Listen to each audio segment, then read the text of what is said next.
The NAPIMS briefing on COVID-19 is part of real and executive roles across the oil and gas value chain. Of course, I have said when we were threatened with the COVID-19 pandemic, the entire economy and the industry was when he was assigned the responsibility for which I'm introducing him for today to drive efficiency and ensure continuity of upstream activities. Since then, he had successfully set an aggressive agenda of refocusing this government agency to its desired role of creating, capturing, and delivering value to its shareholders for the socio-economic development of Nigeria. And in fact, across all streams of production, in the everyday management of this government agency is the gentleman I'm about to introduce to you today. Charismatic leader with unwavering commitment to success, who exhibits high level of competence and integrity in delivering diverse, intricate, and often complex assignments and roles, as is well known, a stakeholder, Mr. Stakeholder Manager, and a reform-minded and recognized change agent with documented ability to lead successful transformations and drive business process for engineering, the fulfillment of corporate aspirations. Let me not bore you any further, but please let's welcome the man whose office it is that ensures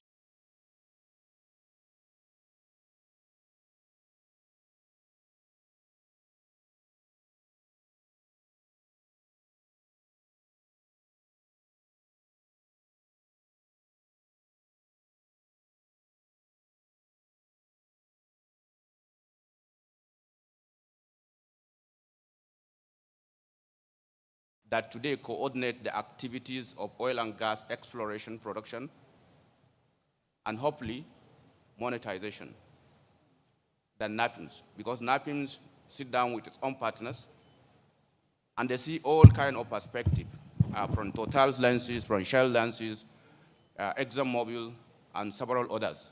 So I couldn't argue with them. And subsequently, I have agreed that, okay, NAPIMS will give this briefing. And my briefing is very easy. COVID-19, everybody know about it. When Antikoro appeared, everyone ran away. The world was shut down, and sorry, do I need help here? The world was shut down, and when the world was shut down, economic activity collapsed. Supply chain were broken down. I think that the documentation on the impact of COVID is well done and very much acknowledged. So today I'm just going to give us an overview of the international oil and gas landscape. We'll look at the landscape of tomorrow. And then what can we do by focusing and observing some of the emerging trends, and then the focus areas for NAPIMS particularly, and of course for Nigeria. We look at the issues and challenges. It's those things that I call what keep me awake, what keeps NAPIMS awake. And then, of course, the main fulcrum of this activity, which is to look at the lessons for the future. Let's take some review. What is today? We're still living in our marks. Nigeria is a little bit relaxed, but step out into India, into Turkey, into many countries. Everybody is in the marks. There's still social distancing. There's still low economic activities. So while we have seen positive trend toward curtailment of COVID, we still have residual impact of it. How long it's going to last with us, we don't know. There are theories that third wave is coming. We've seen what is happening in India and Turkey. And of course, if you consider India is one of the largest oil consuming countries, you will understand the impact of that. The second thing that I would like us to see is to see that everything in this world is now data. Data has become the new oil, right? And it therefore means that whatever we are doing today, it has to be data-driven. Our decision must be evidence-backed, and that's because of that. The significance is in policy direction of each of these individuals and the parties they represent. Everybody knows Republican is there for oil, drill and drill, baby drill, give me the oil, don't talk about climate, just give me the oil. And therefore, all activities are geared toward providing that direction, particularly investment capitals.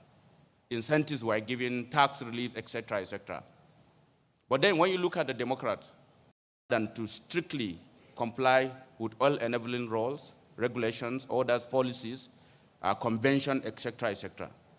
Coming closer back home, we know back in 2000, we saw the seed of uncertainty in this country because we into once upon a time the most capitalized company on earth, ExxonMobil. And when you have two board members in a company like ExxonMobil, you can imagine what it would take for anybody to convince you to send your capital in a direction that you don't want to do. We thought two were big enough. 2-3 days later, they got the third one. And so today, in the board of ExxonMobil, we have 3 activist investors with little or no understanding of the oil and gas industry structure and how it works. And how it works is that oil and gas industry is a long gestation. The consequence of that is redefinition of our capital and capital inflows. Today, investment capital has now become very, very selective and selective against oil and gas. But beyond that, the capital has become more and more impatient. There are no more patient capital anywhere. Nobody can get the benefit tomorrow. So the impatient nature of capital and the selective nature of capital against hydrocarbon present a very compelling challenge for this industry. And of course, NAPIMS. Ultimately, the combination of these, coupled with what we know about science and the need for energy transition, we've seen an accelerated push to migrate to low carbon intensive alternatives. Time will tell whether the decisions that are being taken very hastily by some of these big oil is the right decision, or they were decisions that were being compelled just because of activism. I was talking to one of my senior colleagues yesterday, and he said, well, it's high time for someone to speak the truth. And we have heard severally, if nothing is done and this trend continues, guys, we should be ready for a $200 oil. Reason is simple. If you stop investment in the oil and gas, you can only produce what you have today. And what you have today, in many instances, in 5 years, it will start declining. That is if you are not already in the declining mode. Many in our Nigeria is in declining mode. So there's no fresh capital for either brownfield or greenfield investment. It means we cannot grow the production. If we don't grow the production, the consequence is that we're building a short supply scenario for tomorrow. Economic fundamental demand and supply will come to play. Short supply, higher price. And so this is the world. This is the world that we see today. And this has presented some very, very emerging trend, and I'm going to run this because every one of us know about it. First and foremost, we know that electrification will increase as part of the energy mix. Once upon a time, there's nothing electrical apart from probably our torchlight and the little light that we see here and there. But today we have seen a significant prospect that electrification will continue to run our business. The literature around electric vehicles and the impact is very well documented. We've seen electrification in several things that we do, even in our personal life. And all this means that there's going to be a growing power demand. And forecast has indicated that by 2050, the power consumption globally is going to grow from the current level of 27 terajoule of electricity to about 54 terajoule of electricity, exactly twice. It is going to double. The question is, where is this electrical energy going to come from? And I think this presents the outlook of an opportunity and, of course, some challenges. What we do know is that in all the energy mix algorithm, from now to the next 1 century, we've seen gas embedded in a very, very pronounced way. And the reason for choosing gas is not perfect.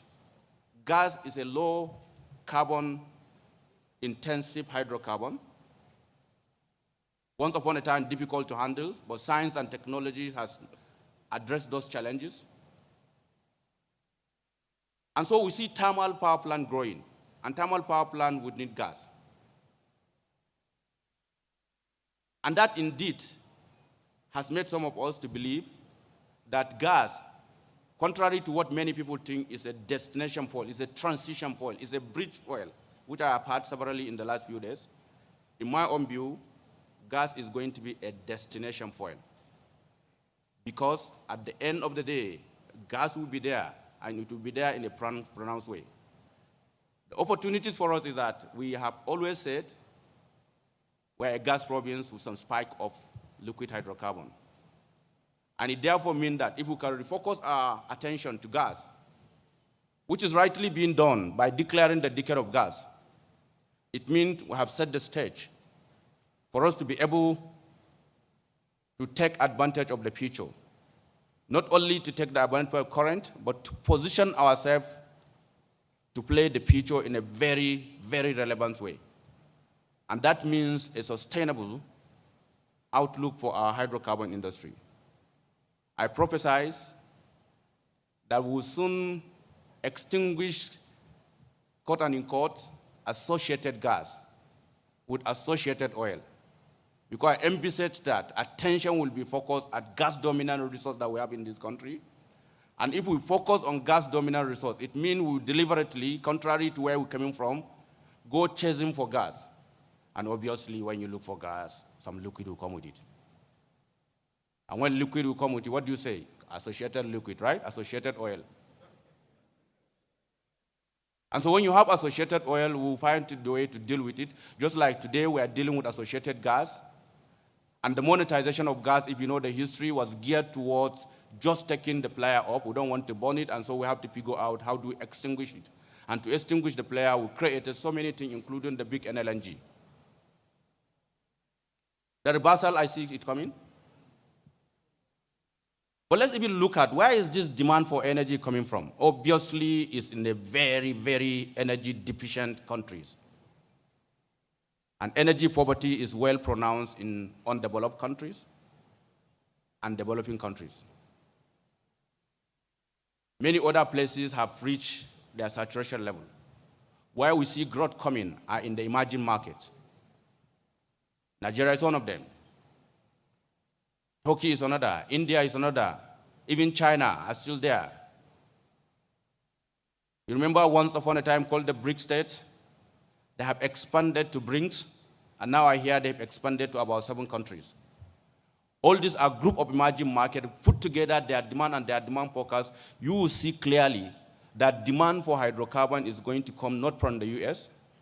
And for us, I think yesterday you had Billy. Our hydrocarbon, when we export it today, is heading east-west to Asia, India, China, and several others. Once upon a time, everything go to the States and Europe. Today, we are struggling in those areas. So that's what we see. But beyond that, what we also see is that renewable, as pronounced as it is, will be only relevant for intermittent power. Baseload power, renewable is still a challenge. And because base load is what underpins this industry, it's going to take us a long time. And then you go all the way to where we see that emission needs to be reduced and is going to be reduced, and we see the evidence of what the players are doing. Reduction of emission means that how are we going to do it? I think it has been spoken that hydrogen will come to help us lower our emission. What means is that hydrogen, once upon a time, difficult to handle. Now we have found a way, technology has come, and it's going to be cheap. We now have 5 brands of hydrogen: green hydrogen, blue hydrogen, gray hydrogen, and I hear red hydrogen recently. Launched by Chevron, that they want to start producing hydrogen from nuclear. And so when you look at all these things, of course, just for the purpose, green hydrogen is just out of electrolysis. We have water plenty. You know, the whole space is full of hydrogen. And all you need is to see how can I extract that hydrogen from water. And I think fundamental of chemistry 101, electrolysis, will tell you that we'll do it. But it used to be a laboratory adventures. But now it's a commercially proven. What is clear is that it's still more expensive than other means of hydrogen. The blue hydrogen is a hydrogen that comes from gas, converted to methanol, ammonia, and then you extract the hydrogen. And then, of course, gray is from crude oil. And then you can go on and on. So what is clear to us is that hydrogen is going to stay and is going to drive this economy. And because it's going to drive this economy, we need to participate in the hydrogen value chain. And Nigeria is ready with its partners, not only to buy our ticket, but to check in and get our boarding passes so we can secure into the future of hydrogen economy. And again, this presents a compelling opportunity. Are we going to be making hydrogen in Nigeria? Maybe not necessarily. But are we going to provide the resource that is required to do hydrogen elsewhere? Yes. Because the whole idea of transportation, of oil business is to transport it to where it is needed. I spent this time just to put the stage because it's important. And you can see the evidence of this. Just focus on the last row. And I think the third row tells you something. Investment by the big oil. And the big oil are represented in this. By the way, 3 of them are my partners. They all say that they are going to reduce their investment into hydrocarbon. The lowest being Shell with 10% reduction. But with the judgment in The Hague, I expect this to grow.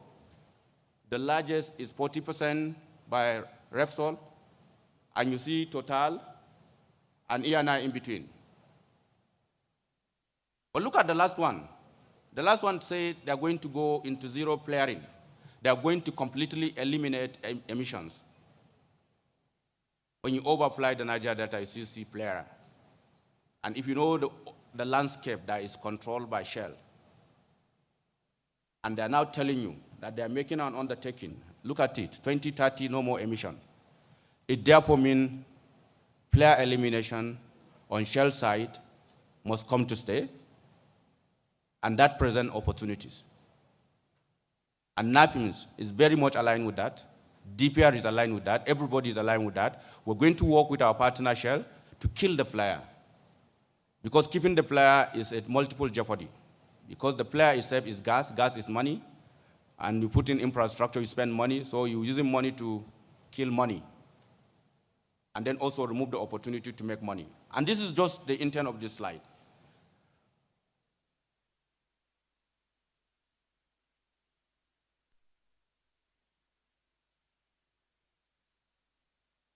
Okay, let me just present you NAPIMS in numbers. NAPIMS is your company, as you know. It's a division in NNPC. And I'm sure you know the first column. Everybody knows it. If you don't, just click into DPR. It's a resource that we have in this country. As of the last look, we have 36.89, close to 37 billion barrels of liquid reserve, oil reserve. And we have about 203 TCF of gas. That statistic has been real and rate. But look at where NAPIMS is. Next column. I have about 25, 26 billion barrels of reserve. In other words, we sit on about 70, 75% of the total oil reserves. And how do you produce that? We produce it using 13 JVs. And the JV, and I see my GM JV somewhere here, she's seated. She's sitting on top of almost 18 billion barrels of oil reserves. And together with its joint venture partners, we are producing that. And what we would call first-party funding, cash call, popularly called. And we are making that production so pronounced. But the new kit in our production architecture is the PSC. And in the PSC, I think we have about 8 billion barrels of oil reserves. And we have 10 PSC companies producing. And these are NAPIMS partners.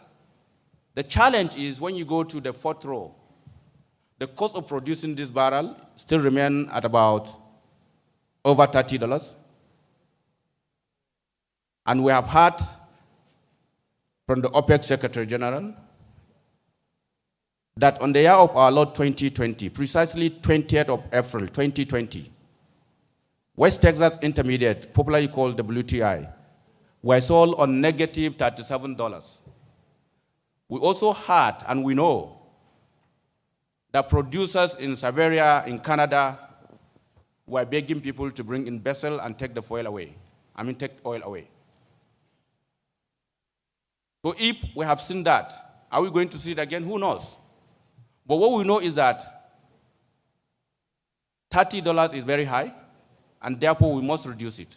In reducing that, it presents a lot of opportunity for service contractors to come out with very creative solution so that we can all work together. The PSC number is a little bit manageable, but not many people are in single digit.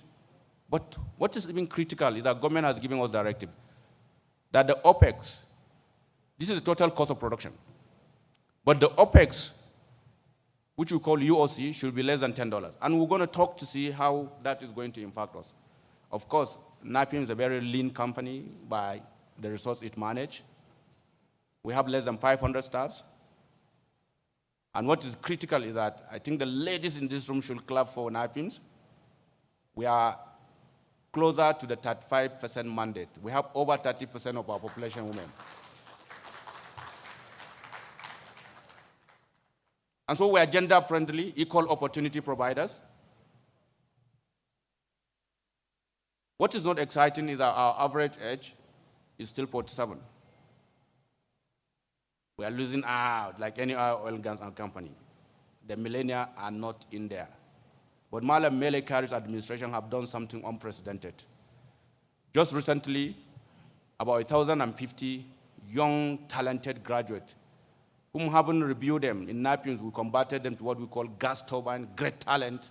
So from GTs, graduate trainee, we see them today as great talent. We see them today as gas turbine. And you know the power of gas turbine? It can make an aircraft take off from ground zero to over 30,000 feet above sea level. And that is what we see those young talent are going to do. So this is NAPIMS for you. And some of the other things, I'll just keep it. What is our role? We see our role from 4 lenses. Number 1, we are energy security enablers. The very fundamental of every national oil company is energy security. And it's not perfect. Energy security is the nucleus of all forms of security. Food security, health security, cyber security, just name it. Together, they determine how strong, how robust the energy security of a country is. And at the center of it is energy security. You can't have food security without power. And talking about power, most of our power in this country is generated from thermal plants, fueled by gas. And today we are responsible for 80% of the gas that goes into the power in this country. Many don't know that the stability of that is very much dependent on this. So when you hear power is succeeding, it's us. When you hear power is not succeeding, please find somewhere. And I'm not joking. You check the distribution infrastructure, check the transmission infrastructure. But that also gives us an opportunity to come together, to collaborate, to look at power value chain end to end, from the gas all the way to the bulb. And that means, again, as the Honorable Minister and the GMD say, collaboration must happen across the industry. But we are also responsible for our financial security. I think the GMD put it very eloquently 2 days ago, that indeed, Forex, foreign exchange of this country, 90% of it comes from oil and gas. I remember what we said, NAPIMS controls 70-75%, so it means it's responsible for 75% of our foreign inflow. And it's important to take this number so that you see how relevant this company is, why you should pay attention to it. But it also provides revenue. And again, the revenue, almost 70% of it comes from oil and gas. Again, prorated to the responsibility of NAPIMS. Fundamentally, when you ensure energy security and you provide financial security, you also act as catalyst for national development and growth. And that is why we see ourselves as enablers for economic development in Nigeria. So NAPIMS is also an enabler, and NNPC have that enabling responsibility, be it from our CSR, from capacity development, from all forms of collaboration. And one of the things that we do is, Bio will tell you, projects create activities. Activities create contract. Contract provides services for our oil and gas sector. This is the major employers, not even the Shell and the NNPC of this world. I've seen a lot of service contractors here. The truth of the matter is that neither the operator nor the non-operating partner like NAPIMS will be able to deliver on its mandate of producing the oil and gas without the service contractors. But we pay little attention to them. But we learn our lesson. In today's world, collaboration works, and we must collaborate with them. And as we hear in several sessions, NUCOP was geared toward bringing these players together, the service providers, the operating partner, and the non-operating partner, to come together and create things within the ambit of regulation and laws, so that we can all have a very efficient system that works, and that works for Nigerian people.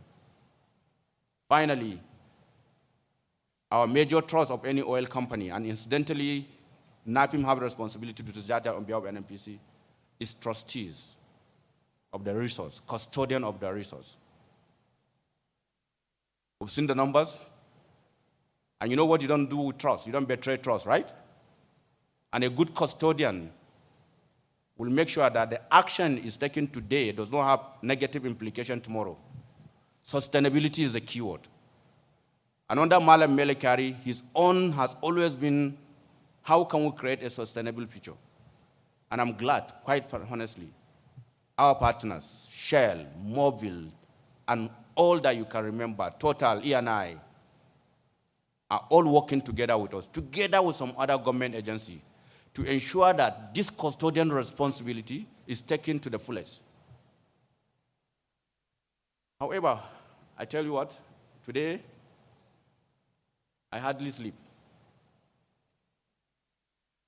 I hardly sleep because of PSC. Bio, I don't mean production sharing contract, relax. PSC here means PIV, security, and cost. We've known that in the last 1 decade, that these are the issues. I did mention that PIB presents uncertainty, and uncertainty is an enemy of decision. And when you can't make decision, it means you can't make progress. And so what we try to make sure is to work together with whoever in the industry, operators, other players, other government agencies, together with the people that have the responsibility, the National Assembly, and hopefully they are going to put this industry to shame. That if your excuses for doing what you're supposed to do is PIB, we're going to pass it, and when we pass it, let me see what you can do. So we are already getting ready for post-PIV adventures. And we're structuring ourselves to make sure we take advantage of post-PIV environment, because we believe PIB will be passed and it will be passed soon. So that's action being taken by government. The second one, going anti-clockwise, is security. Again, the issue of security in the Gulf of Guinea is well pronounced. It called for concerted action, and I know government security agencies, together with the operators, were all putting together to create an architecture that will ensure sustainability. We recognize that every effort that we must do, we must be all-inclusive. We must take into account the host community and the environment where these activities were. And we are getting a lot of support from traditional rulers of our oil-producing areas, our opinion molders, our association, and they're all geared toward that, because they recognize that this insecurity is creating a very, very devastating impact that make it very difficult to remediate. And lastly, the common enemy to all of us, cost. Cost is an enemy to business. I always like to say, take it simple. You remember, for some of us who were not privileged to go to Montessori, the best way to understand arithmetic is to say, hey, sell price minus cost price equal to profit, right? And what that means is that you must make sure that the cost is so low so that the selling price will override that significantly.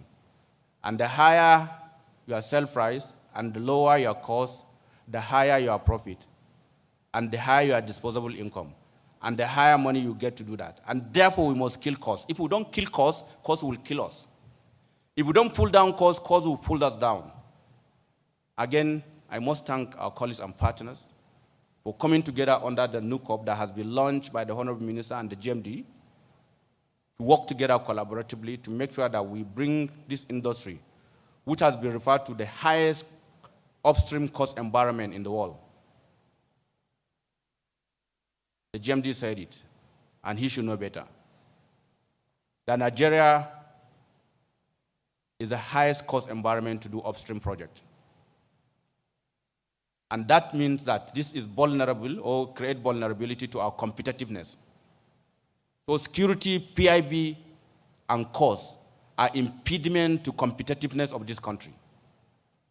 And I think one of the players were very courageous yesterday to talk about it, Leon Rich of Mobile. Put this together, which is long time and outside me, is what kept me awake.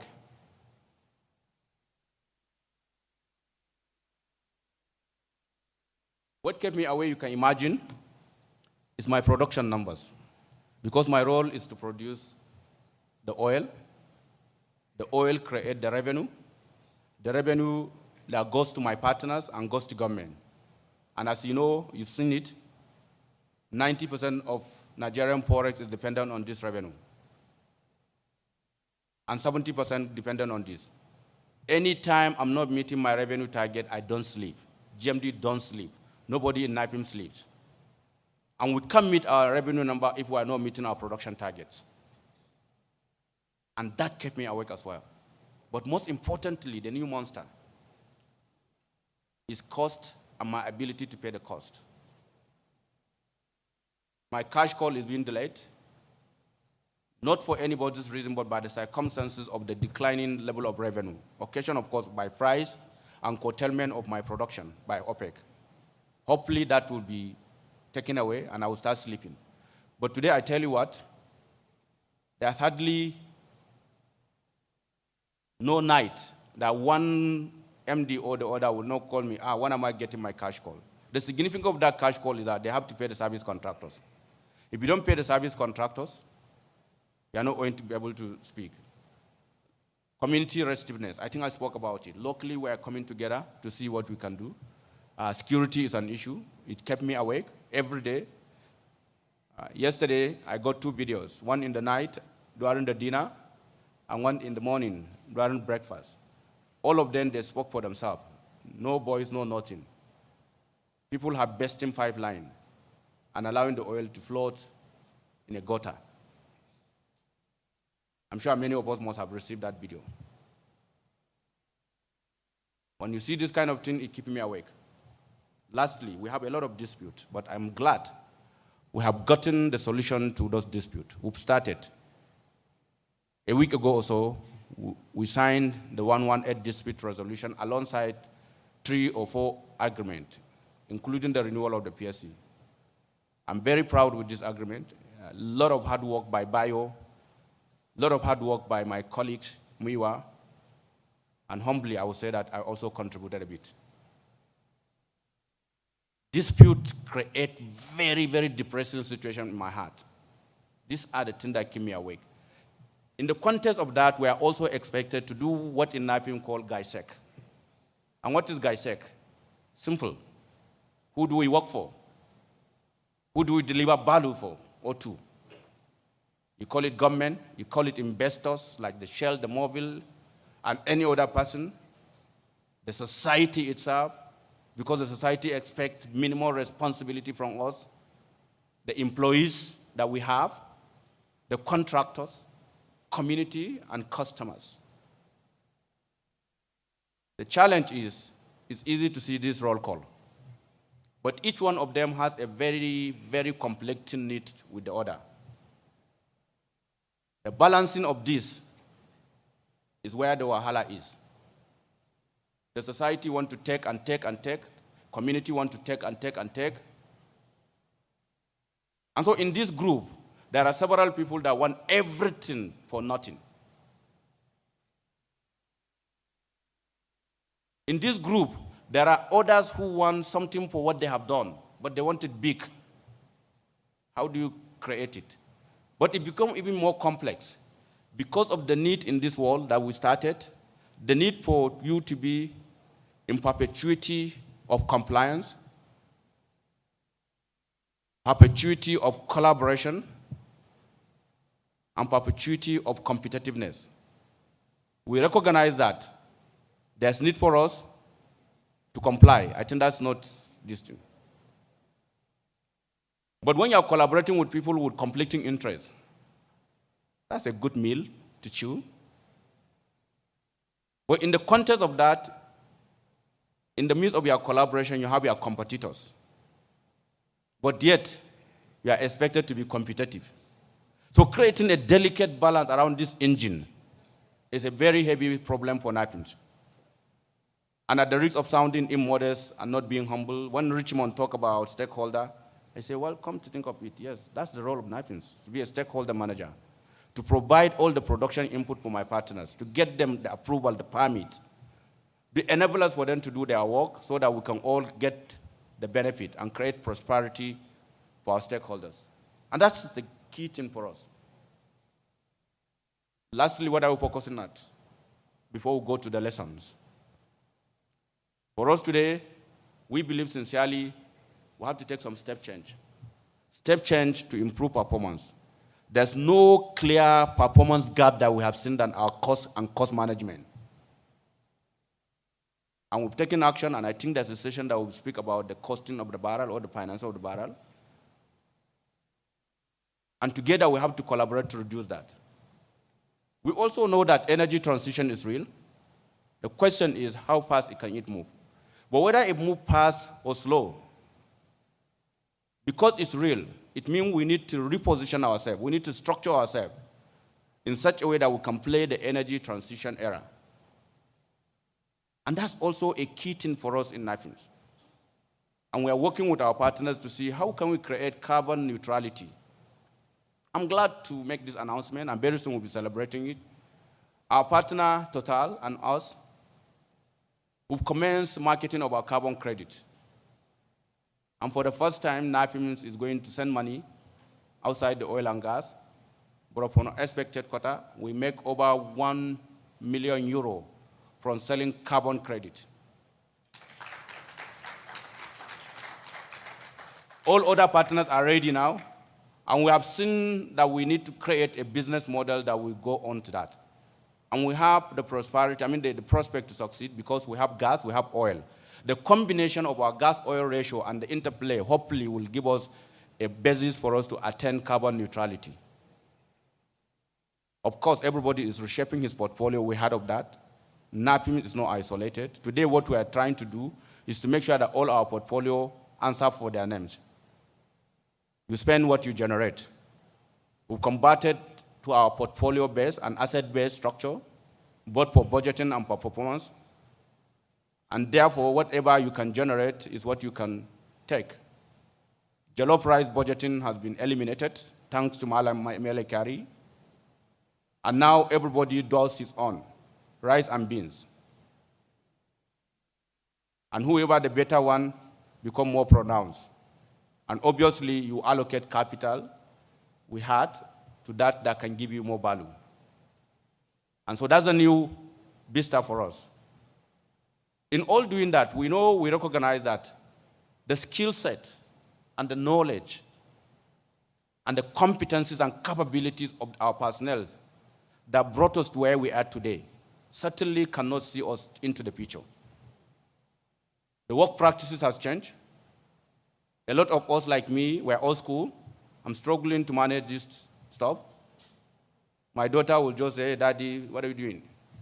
What that means is we need to attract millennia, But not only attract millennia come with energy and passion, but they don't have the experience. But the industry have significant library of experienced staff, but are old and often very difficult to change. But in NAPIMS, we'll find a balance. And we're doing what we call ambidexterity to make sure that we exploit what we have today to the fullest while keeping our eyes into the future. And so we are reshaping, we are building capability, we are creating enablers and facilitating knowledge so that people will be ready to play the future. Of course, in doing that, we are leveraging on analytics and data. We are automating our processes, again, thanks to our partners who are already ahead of us. We are playing a catch-up, but in playing a catch-up, we are coming with more updated version of what we are supposed to do. And they're seeing the connectivity and the prospect, and very soon, this industry will be automated. And once it's done, it will help us in doing so many things easy. Many think that will eliminate work. No. It will present a new set of jobs that doesn't exist before, that were not needed, that were needed today. And so new skill set and capability is key. Communication, critical thinking is what we have. Lastly, the key thing of this, I was asking, what is the lesson? In clockwise fashion, we need partnership. We had it, collaboration. Collaboration creates partnership. And if we have partnership, it means nobody own the knowledge, nobody create, but we co-create. So together we can co-create solution to our problems. I've heard that we need to create African solution. I've heard that we have to create Nigerian solution. But I think we have to create partnership solution that can work for all of us. We need to be agile. We need to be resilient. We need to be tenacious. Agility and tenacity is what will see us into the future and beyond. We also obviously need to digitalize. Digitalization, I'm glad to say I did mention that they did something very impressive in SNEPCO. And these are things that we know. We know some of our other partners that are doing, they are not saying it, but we're trying to harmonize and come together with a digital footprint, the digital roadmap that will see the industry move away from analog to digital. And that means somebody like me who is very analog must get ready. We don't use log tables today. I don't think your kids know about logarithm. What do they call it? Log tables? No more. And so we need to look into the future. But the enablers of all this is trust. There must be genuine mutual trust. There must be respect. There won't be trust if there's no respect. Nobody knows it all, and nobody's understanding and knowledge is useless.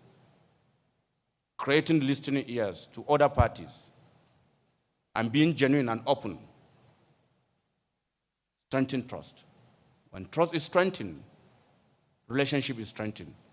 When relationship is strengthened, partnership becomes stronger, and we win together by creating a collaborative atmosphere.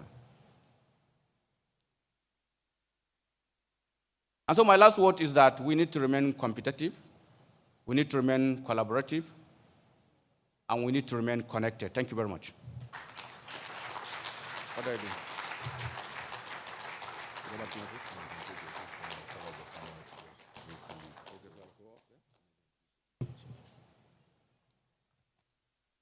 Okay, thank you very much, Mr. Bala Wunti. I will just go straight into inviting Mr. Victor Bandele, Deputy Managing Director, Deepwater Total, to please take his seat on the podium. Let me also invite Mr. Bayo Julari, MD Shell Nigeria E&P Company, to please take his seat. Ms. Patricia Simon Hart, Managing Director of Track Limited, to please take her seat. And Dr. Emmanuel Ogagarwe, Executive Director, Asset Development and Engineering for Iteo Eastern E&P Company Limited, to please take his seat as well. Wale Famurewa is our moderator for the session. Thank you very much. Wale, the show is yours. Okay. Good morning, everyone, and thank you so much for joining us for day 4. And we are certainly discussing a very germane topic. COVID-19 has hit us all, and its impact obviously continues to reverberate.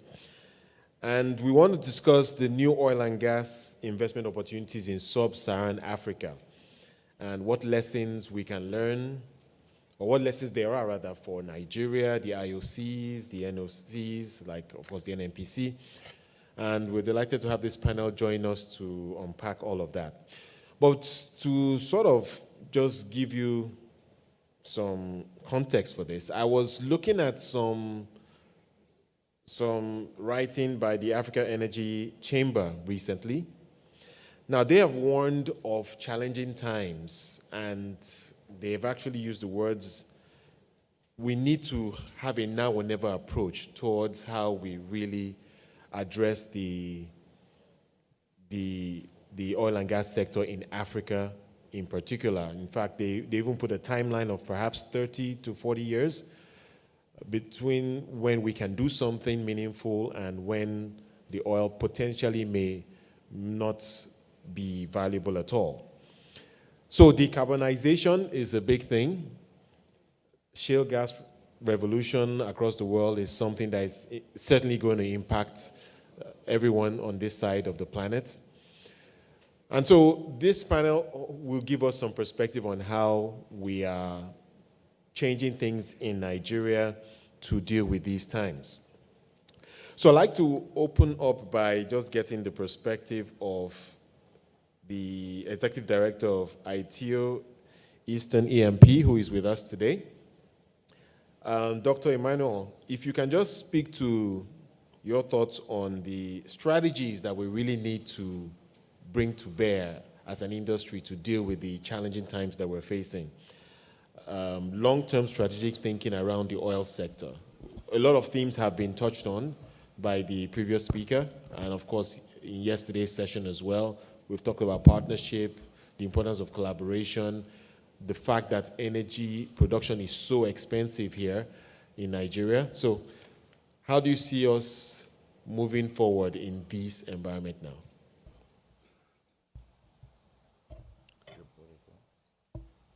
Yeah, go ahead, it should be on. Okay, thank you. Good morning all. Starting on existing protocol. Greeting from Benedict Peters, the founder of ITO Group, and Sir Victor Okorokwa, my group managing director, who's supposed to be sitting here. Basically, it's a good topic to talk about the strategy, basically the diversity strategy and what we see unfolding across the sector and the potential for consolidation in the longer term. All of us are aware, and when the GGN was speaking, actually, I was the first meeting when we discussed around how can we reduce costs. It came into NAPIMS at a very challenging time. There was the issue of cost, oil price was down, and cost was basically a big issue. And on top of that, the pandemic. So I really want to commend him to have navigated us through this difficult time and where we are today. And so talking about it, we all know that the pandemic and the oil price actually led to a second level of recession in Nigeria in 2020. But that, we are beginning to come out of that now. But there are two key things I want to put on the table. There's going to be risk aversion by the various, as a common thing. People are now wary about risk. And the second thing is we have to learn how to be flexible in execution. But I need to paint the picture of what are the strategies that may be coming around as we go forward. The first thing that you have to expect acceleration of a pre-existing corporate strategy. What does that mean? If you go to Europe, Europe will be more focused around zero carbon energy. That is decarbonization. And that really puts a very high premium on our current activities. And in that same space, the US major will be focusing on to intensify on where their niche area is in their core businesses. So there's going to be a lot of consolidation. However, there's going to be the independent and national oil company that are focusing and going to deep integration. And this is where the challenge is because there are now different interests across the board. But one thing I must say that the demand for gas will be on the increase. we cannot run away from gas. Irrespective of all we talk about decarbonization, gas is going to be the new kid in the, and that is actually a transition from oil to gas. The energy mix will be focused more on gas, and that the GG have demonstrated clearly. The second thing you are going to see that the NOC will be focused more on the regions and the country we are focusing in. The NOC will be looking more at integration across the value chain. How do they get more out of what they do have today, including petrochemical, because this is very important. A lot of time when we talk about crude oil, people don't really know much, that there's a lot you can get. Even the perfume you use comes from crude oil. You need crude oil for even vegetable oil. So there are a lot of people that will now begin to focus on how do I get high value end, and not just only the gasoline, the jet fuel, and the diesel people normally look at. The other thing you want to also look at is that each company will position themselves to fit into the new domain that we are looking at. So this strategy, basically summarizing it simply, Europe will be focused on diversification and decarbonization. The US and the independent will focus on consolidation and focus on their businesses. The NOC, deep integration, while the smaller independent would more or less heavy focus on their regional niche and try to get more value for what they are good at. How does that affect Nigeria? And that is where it becomes very important. Sure. Yeah. We see a situation where Nigeria will be focusing quite a lot on condensate. Condensate production is going to be a very new deep way, because that one helps you out of the OPEC quota, and at the same time also generate a lot of money for you. So we should be looking at condensate, which is also associated with gas production. The second thing is the initiative from cost. You need to cut costs. That is very important. And GGM spoke extensively about that. You cannot operate at $31 world. We need to come down to less than $10, because the oil price is not guaranteed at any time. It can go down, and if you are not prepared for it, you are out of business. So really, everybody needs to put their hands on deck to make sure cost comes down. And if cost doesn't come down, I think we are all in a very bad shape as a group of people. The second thing is that climate change and environment will continue. It's not going to go away. And because it's not going to go away, we then need to have innovation, how we can lower costs. Just as when we talk on renewables at the beginning, people thought it's not going to happen.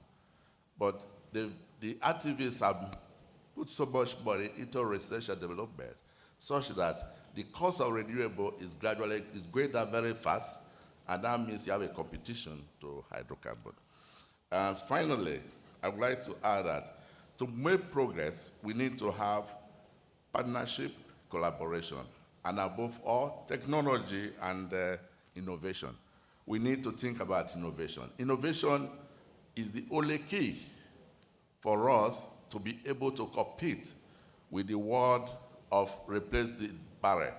At the moment, this research has been done by renewables in order to replace the total one barrel that you can even use for your cars, your infrastructure, everything. So if you replace oil, then there's nothing to be done with what we build from the ground. But however, even though we know the energy needs remain, but we need to do much research work and innovation that will change the strategy. Thank you. Thank you. Thank you very much. Obviously, you touched on the usual suspects, many would say, but very valuable indeed. But I'd like to hear from Mr. Ojulari. So we're hearing about assets perhaps being sold, and potentially because of how the home country is thinking about certain type of activities in the places that you're operating. So I want to hear more about your thoughts about the portfolio of assets and how things may change for IOCs moving forward. Potentially, it could offer some opportunities or maybe even some challenges for even the locals. I wanted to hear your thoughts on that. Thank you. Which one can You have a help with presentation? I have Okay. some, just A few slides. Okay. Okay. So I won't take a lot of time, but I just need to set a little bit of the context. I hope this works. Okay. forget about the disclaimer. Because of time, I just want to show you a picture. Okay. So the context I want to, we've talked about everything on the left over the last couple of days. So if you look at the right, you will see a line, couple of lines. What do I want to bring down up there is that the scenario around the transition is not just one scenario. Every time we hear about 2050, there are different scenarios. And those scenarios is something we need to think about when we start to think about what our responses are going to be. Without spending too much time, you will then see why, based on those scenarios, forecasts are there. And in each of the forecasts, you see the renewables, the nuclear energy, the gas. What is important in all of this is that you will see consistently two key things that are shaping, is gas and renewable. It's not gas alone or renewable alone. So this debate is about embracing both and driving both, rather than battling between, and I think Nigeria would think. Now, I want to spend a few minutes on this one to specifically answer your question. How is the portfolio globally for most international oil companies shaping up? There are two things that's driving it. One is decarbonization, and the other thing they're doing is around enhancing the resilience and competitiveness of their portfolio. Across board, everybody is doing it. And these guys have been in this business for hundreds of years, right? So on the decarbonization side, what are the key areas that every of these international companies are focusing on? One is operational efficiency. We've spoken about the last couple of days, how to enhance costs, how to leverage the use of existing infrastructure as much as possible, how to also ensure that some of the projects that you are conceiving for the future are more carbon friendly. All those things are within your gift. So you hear things around leveraging cleaner power and also ensuring that the projects we are conceiving today that are going to come on stream in 5, 6, 7 years' time cannot be on today's terms. They have to come on stream with much lower and more carbon efficient structure. Then the second part is a lot around how all these international companies are shaping their portfolio of projects. What they are acquiring, what they are divesting is driven by the competitiveness and resilience. They are leveraging digitalization. They are consolidating, as you can see. That some of it is what you hear around, where are you divesting? While you are divesting somewhere, the companies are also investing in some other areas. Now, coming back to Nigeria, I think for me, when I reflected on this, is again, and the conversation we've had in the last couple of days and the presentation from GGM NAPIMS, is to keep our mind on these three things. Nigeria cannot be an isolation. And sometimes I struggle with this illusion that we can suddenly be on our own, do our own thing. That's not possible. The world is a global village. We are all intertwined. All the advanced countries today who are also transiting, they are not thinking about just looking inward. Looking inward, yes, but looking inward as well as including your dependencies and your connectivity to the rest of the world. So we can't just be thinking about solutions inward. So decarbonization is not optional for us in Nigeria. And there are things that are within our control, in our existing facilities, in our existing investment, that we can make them more efficient. There's a lot we can do. And like I mentioned earlier on, all the new projects, we need to set new targets such that the carbon emission and greenhouse gas for this project, since we are designing them now, can be more efficient. Those are within our gifts. The second part is, we've talked about it a lot around cost efficiency. The issue around strategic cost leadership, how we use technology to actually reduce costs significantly, and how we collaborate. Now, the collaboration, a lot of talk around collaboration. Each year, every time, there's talk around collaboration. So I was reflecting this morning, so why is it so much that we talk about it, but the pace at which we are moving is so slow? One fundamental thing we don't do is hold each other accountable for commitments that we make. And I think if Nigeria can and we can find a way, leveraging even these N.I.P.S, that we come here, we talk about the commitments we made last year, how we've progressed on it, we're not disciplined enough. As a collective, each parastatal will tell you how well it's doing. I can tell you how well Shell is doing. NNPC will say how NNPC is doing. NCDMB is doing great. Total is doing great. We're all doing great. What about that collective integration that represents our integrative progress? We need to find a platform to demonstrate how we are progressing together. That's how collaboration can be measured. As long as we just talk about each other's parastatals, I don't think we are ready to go. That, for me, is what will make the difference. Thank you. And last but not the least, around building resilience. And building resilience in our portfolio, and a lot of our resilience will come from gas. Everybody has been talking about gas. And for me, the last comment I want to make, every one of us is talking about the PID. We got the commitment that it will come up in June. We've heard that before, so we are waiting to see. Right? But the most important thing is, for every month and every week that we delay, the investment fund is moving somewhere else. Now, what is my biggest dilemma today? If we pass the PIB today, is it going to be consistent with today's dynamics around energy transition? We've all worked very hard on it. Everybody has worked very hard on it. Will we be passing a PIB that suddenly we'll start beginning to think about? That is the consequence of the delay. So that said, I think it's important to get the PIB passed, but all of us collectively need to think how we'll implement and how we adjust to ensure that the energy transition does not make the PIB obsolete the day it is passed.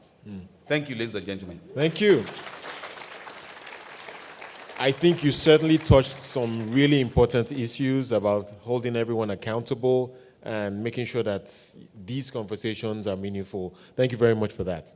All right, I want to go to Total now. And Victor, I just want you to chime in on this point. So earlier I mentioned, and I think he has echoed the point about us having a now or never approach towards fixing the issues that will make us competitive. And if we take a look at the African continent, we are certainly not the only ones in this game.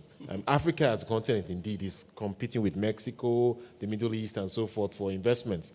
And so if I take a look at how trends are evolving, we have the likes of Total investing in other countries like Angola, for example. I wanted to hear your thoughts about a new approach towards this. And maybe I can even lead by suggesting something that may be somewhat controversial here in terms of licensing, for example, because speaking to the point I made about having a now or never approach. So a licensing round could be one approach, but another one could be where the authority is trying to ensure and making things so ready for an investor, maybe two, to acquire an asset, for example. That way we save time, and I know that these approaches have been used in some other markets. So I want to hear your thoughts on how we move forward here. Thank you. Thank you very much. First, I will say I'm already very delighted to have participated in this. It's a very innovative manner in communicating with the industry, communicating with the country, and I think we need to sustain it. You know, when GGM was up there, I was a bit worried in the first instance, because almost everything I've prepared here has spoken about it. So the learning point for me is that when I'm in the same panel or to talk, I will try not to talk behind him. I will try to talk ahead. Having said that, I think your question comes very importantly. You know, the COVID, a lot of us see it as, we see the negative impact of COVID. And everybody has highlighted what went on during COVID, how it affected us. But it's also something that brought new perspectives to business, brought new perspective to vision. And I want us not to be oblivious of the fact that there were a lot of opportunities that were opened during COVID. and which we need to capitalize on even going forward. So to come back to your question, a lot of the speakers have talked about collaboration. And every point that have been brought in that respect, I really endorse it. I think we have nothing but to collaborate for the future. I will zoom in on our dispensation in Nigeria. If we look at our onshore assets, and you look at the way the blocks have been allocated, and you look at the infrastructure that each player have put in place, and you ask whether collectively as a country we have taken the full benefit of these footprints, I think the big answer is no. So collaboration for me is talking to one another, asking what I can get from you and you can get from me, in process facilities, in tiebacks, all the fields that we have. I might be very close to SPDC on a field that I want to develop. It might be better for me to tie to SPDC rather than to tie to myself. And these are the opportunities that I see going forward, which we need to really capitalize on. If we do the same, even if we look offshore, we have lots of opportunities like this, and I'm happy.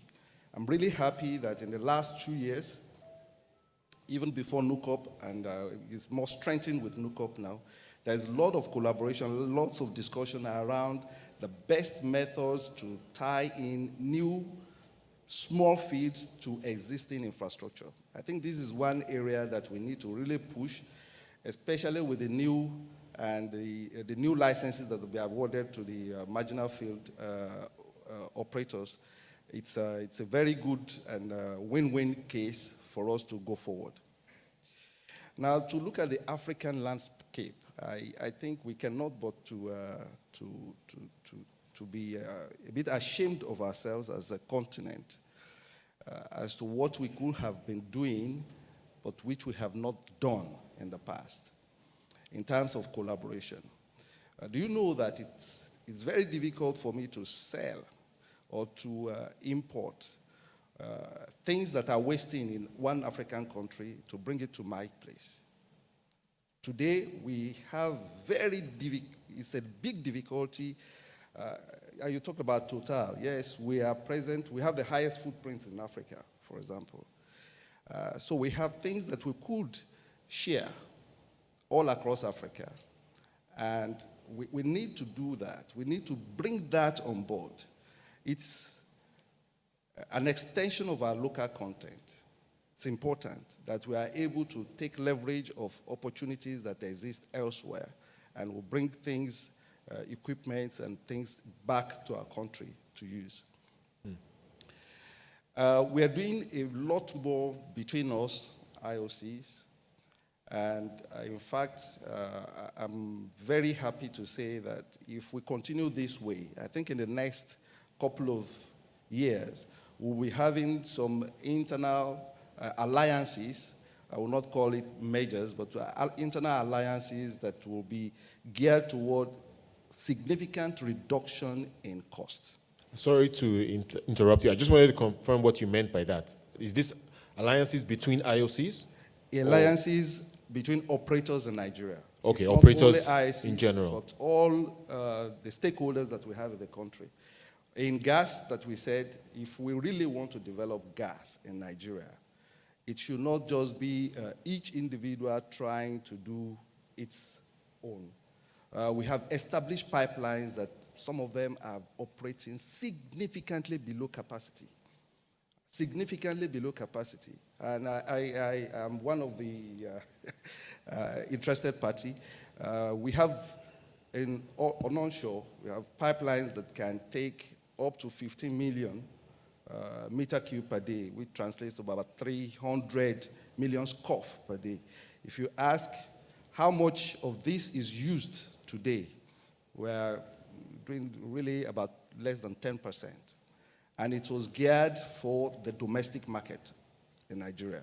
Right. So really, this is the kind of things that we need to really work on as a country.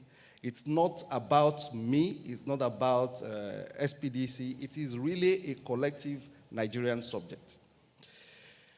One other thing that I want us to look at, and which I will try to develop very quickly, is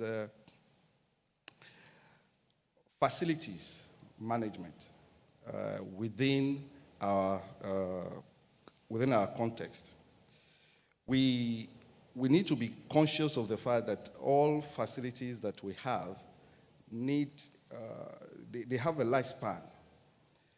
So I built an FPSO, like the famous, the gigantic FPSO of Egina that we just put on stream. This infrastructure, they have life expectancy. So if we do nothing and we just keep it at only the field that it was designed for at the initial stage, after like 5-10 years, the field starts to decline. You have haulage space, and if we don't tie back to it, if we don't develop fields that are around that can complement the space that we have there, we're just wasting that infrastructure over a long period of time. And that is what we have been doing systematically in Nigeria. Now, to go to the future, where clean energy will become a very important requirement to new developments. And we've seen the pressure coming from far and wide. A company or a country that wants to remain active must definitely improve the cleanliness of its gas, the cleanliness of its hydrocarbon. And there are, as Bayo said, there are very important steps that we need to take. When we are making those steps, it comes with expenditure. No pain, no gain. We need to set back, we need to have some maybe field shutdowns to be able to put those things in place. Now, it is important that government and that our partners also realize that it is mandatory for the future of our production to reduce our carbon footprint. Total, for example, we are deliberate in this. We take deliberate actions to say from 2023, this is the target, 2024, this is our target. We do it sometimes with a cutback on production to be able to remain competitive on a long term. So these are the kind of things that we need to keep doing. I will just round up by saying... If you can, because we are running out of time for this. Yes, please. To round up, I'll say if we keep doing what we've been doing, the short thing is that we keep getting what we've been getting. What we have seen in 2020, when everything was almost going to comatose, it's not going to be away for long. There will still be another cycle where we'll still have downturn in the price of oil. But the learnings that we have had in this one should really develop us and make us to be stronger for the future.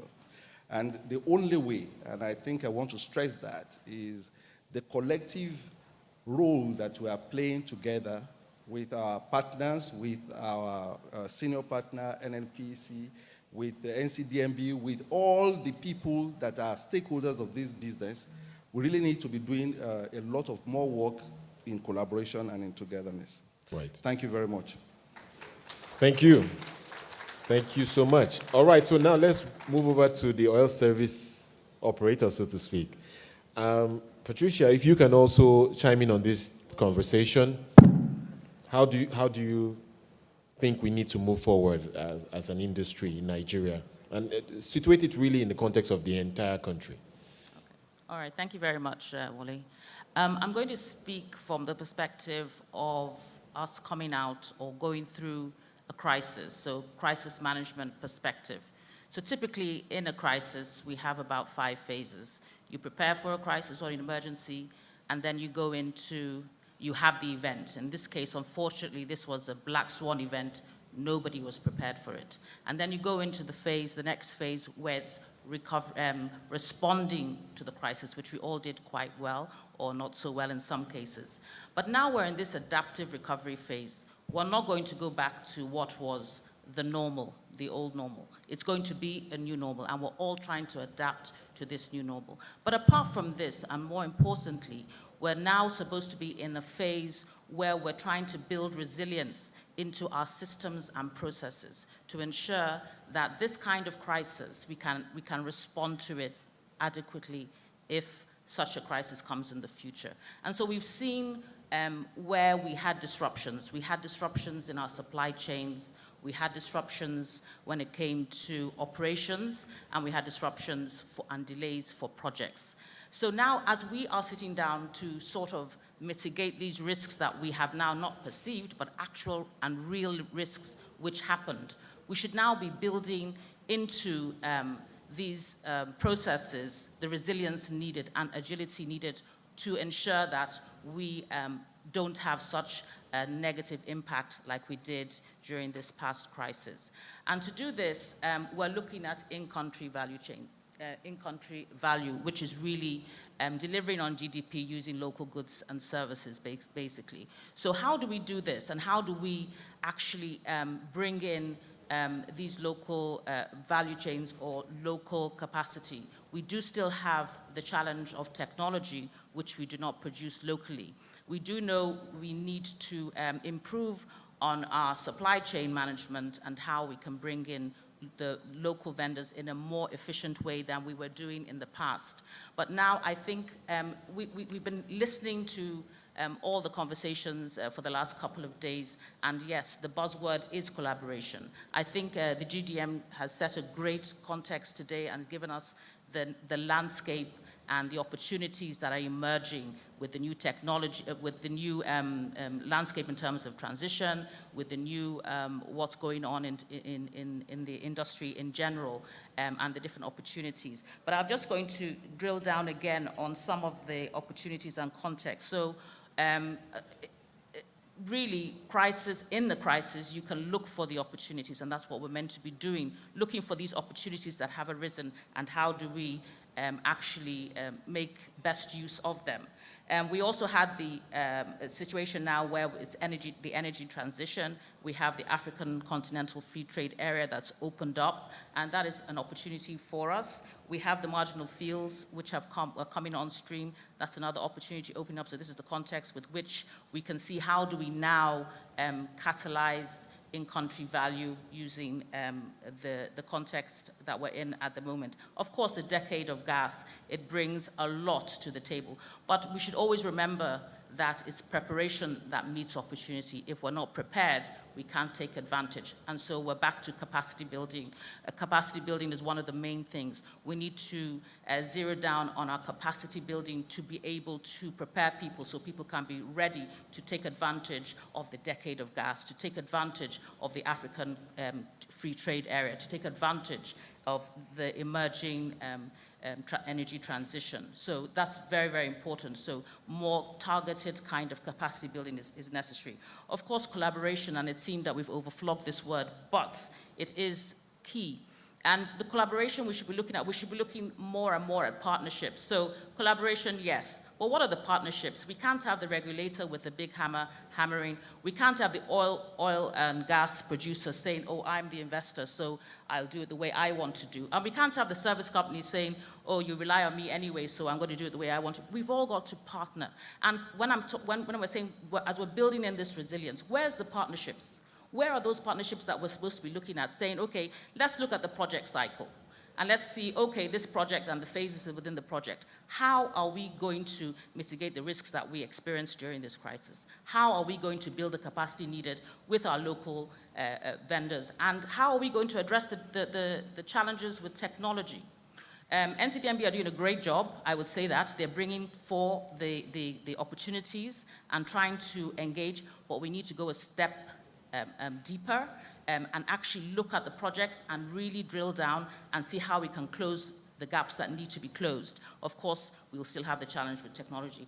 Also, we're doing a lot of work is being done with R&D. R&D, another catalyst, another enabler to ensure that we can actually deliver in-country value. We need the technology. A lot is going on in that space, but maybe we should be focusing on the digital economy, on the digital space, and see, okay, how do we now get in there?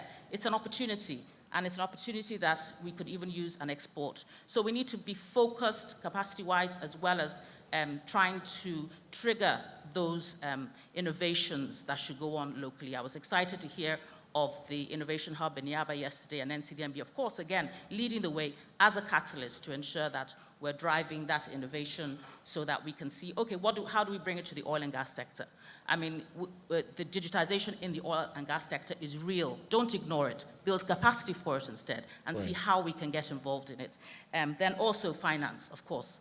Again, NCDMB are doing what they need to do, but it's not enough. These are capital-intensive projects. So if we're saying local vendors and vendors online are supposed to take on these larger projects to some degree, we need finance, and that is one of the things we need to take a look at more carefully. How are we going to support our local capacity in that area? So I think I'll stop there. The last one, of course, is the PIB. I'm not going to talk about it because we all know. But again, as you heard Bayo say, the goalpost keeps on shifting. We might be too late. By the time we sign it, maybe it will be irrelevant with what is happening now, because each day new things are emerging. So thank you very much. I think I'll stop there.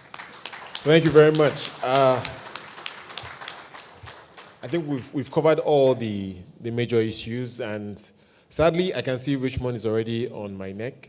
So unfortunately, I don't think I can take some questions this time. So I would like you to please just put your hands together for our panel. Thank you very much for an exciting conversation. Richmond, over to you. Just give me a moment, because I have my PS in the room. PS, before we get to that, no, PS, don't worry. Just give me another 8-10 minutes, please, because quickly, I want to welcome Mr. Alex Osho, Chief Financial Officer for Walter Smith Petroleum Oil Limited. He's not wrapping up your session. He's telling us about the success story that is Walter Smith. Alex, it's all yours.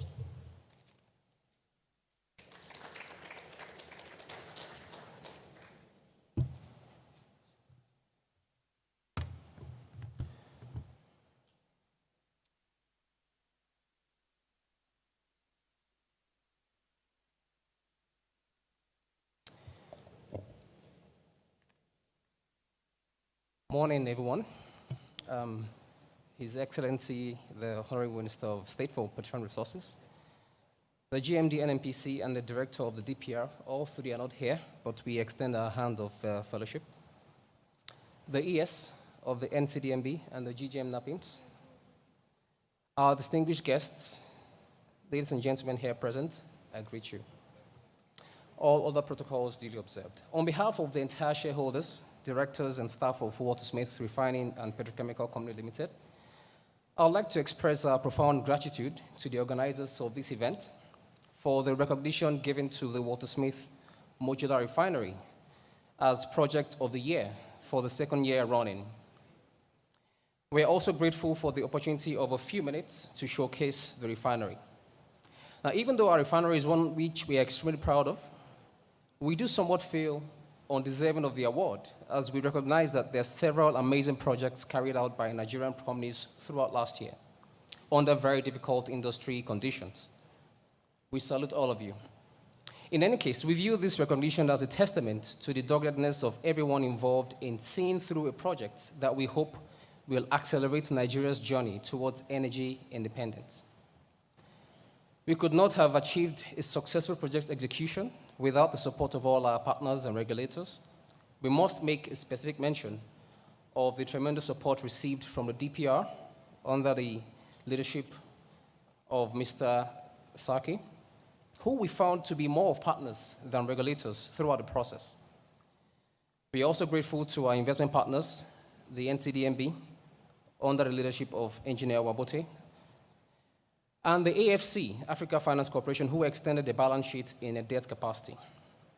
Also, we must not fail to mention our EPC contractors, V-Fuels LLC of the US, and Lambert Electromech, as well as our O&M service providers, Ocala Services, and our host communities. But then one of the key questions we've had to answer over and over again is what are the strategic imperatives for going into this project? And we can dimension this along the lines of macro issues and also micro issues. On the macro side of things, two overall dimensions. The first one is the overall discussions around the climate change and energy transition. Over the last few days, we've had engaging conversations around the increasing potential for long-term proportionate decline in demand for oil and gas. We agree that this is due to the inevitable increase in the proportion of cleaner energy sources across the world to avoid irreversible and irreparable damage to our climate. We also agree that Africa is behind the curve on these conversations. However, we need to agree on the implications of the energy transition for Africa in general and for Nigeria in particular. Some of these include decreasing availability of funding for development of oil and gas resources, increasing ESG requirements, decreasing pool of knowledge and technology available to develop hydrocarbon resources. However, perhaps one area that we haven't mentioned as consistently is in the event that there is a real palpable reduction in demand for Nigeria's cargo in the near future, who knows? To put it in one sentence, we may see a shrinkage or disappearance of petrodollars. Now, whether this happens or not, and irrespective of whether that happens, there is an urgent need to create a domestic outlet for oil produced in Nigeria in order to literally save our economy and also insulate us quite a bit from global demand shocks. In other words, for Nigeria, the energy transition begins with energy independence. Another set of macro issues are more around the discussions around economic development and industrialization. In addition to what I'd mentioned earlier about over-dependence on importation, one of the persistent impediments to development in Nigeria is a lack of a domestic industrial base, even in areas where Nigeria should theoretically have a comparative advantage. Now, this has led to decade-long deterioration in the relative strength of the naira and subsequent imported inflation, which is becoming increasingly difficult to manage. Nigeria consumes over 300,000 barrels of oil per day and produces 5 or 6 times that amount. Doesn't have as much domestic refining capacity. Therefore, we're forced to re-import an amount of probably about 20% of the volume we export. If you consider the unit technical cost of about $20 or slightly less, average export price over the last year between $45 to $55 per barrel, and the average re-importing price of between $75 to $85 per barrel over the past 1 year, it means that the process of exporting crude and re-importing it as refined products leaves quite a bit of money on the table. A reasonable estimate would suggest that we can save between $3 to $5 billion annually by building domestic refining capacity. In addition to the above, domestic refining can boost export capacity by supplying the regional market, thereby generating further effects. Indeed, creating adequate domestic refining capacity can turn Nigeria into a refining hub, serving the West and Central African sub-region. Another critical imperative is that of job creation. According to research by the Texas A&M University, while the upstream industry generates more direct jobs, the downstream sector generates more indirect jobs. You'll agree with me that the ability to create and retain thousands of new direct and indirect jobs within our borders is critical to our long-term economic health. Finally, domestic refining can be Nigeria's segue into full industrialization. And one of the factors determining the creation of new industries is the availability of inputs. Every output of the refining process is a valuable input to several industries such as power, petrochemicals, pharmaceuticals, and construction. We at Walter Smith have identified an opportunity to build a hydrocarbon-based industrial ecosystem within our area of operation, and our refinery is a first step in that process. Now down to the more micro company-specific issues. As you will agree, the imperatives of going on this journey are not altogether altruistic. Some of them are selfish. One key economic rationale for this is the need to eliminate crude losses along the evacuation route due to pipeline downtime, vandalism, thefts, and other types of losses, which in our experience has ranged between 5 to 25% over the past several years, and in today's prices, somewhere around $10 per barrel. For us, having a domestic outlet for our crude can create significant value for our stakeholders by avoiding these losses.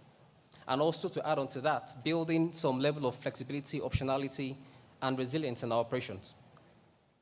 Full government buy-in. Thankfully, the government, through the ministry, the NNPC, and the DPR, recognize all these imperatives. And we applaud all the efforts they've made so far, and they have also laid out strategic intent for promoting domestic refineries through various schemes and regulatory guidance. In other words, if you see something that has full government support and buy-in, you better take full advantage.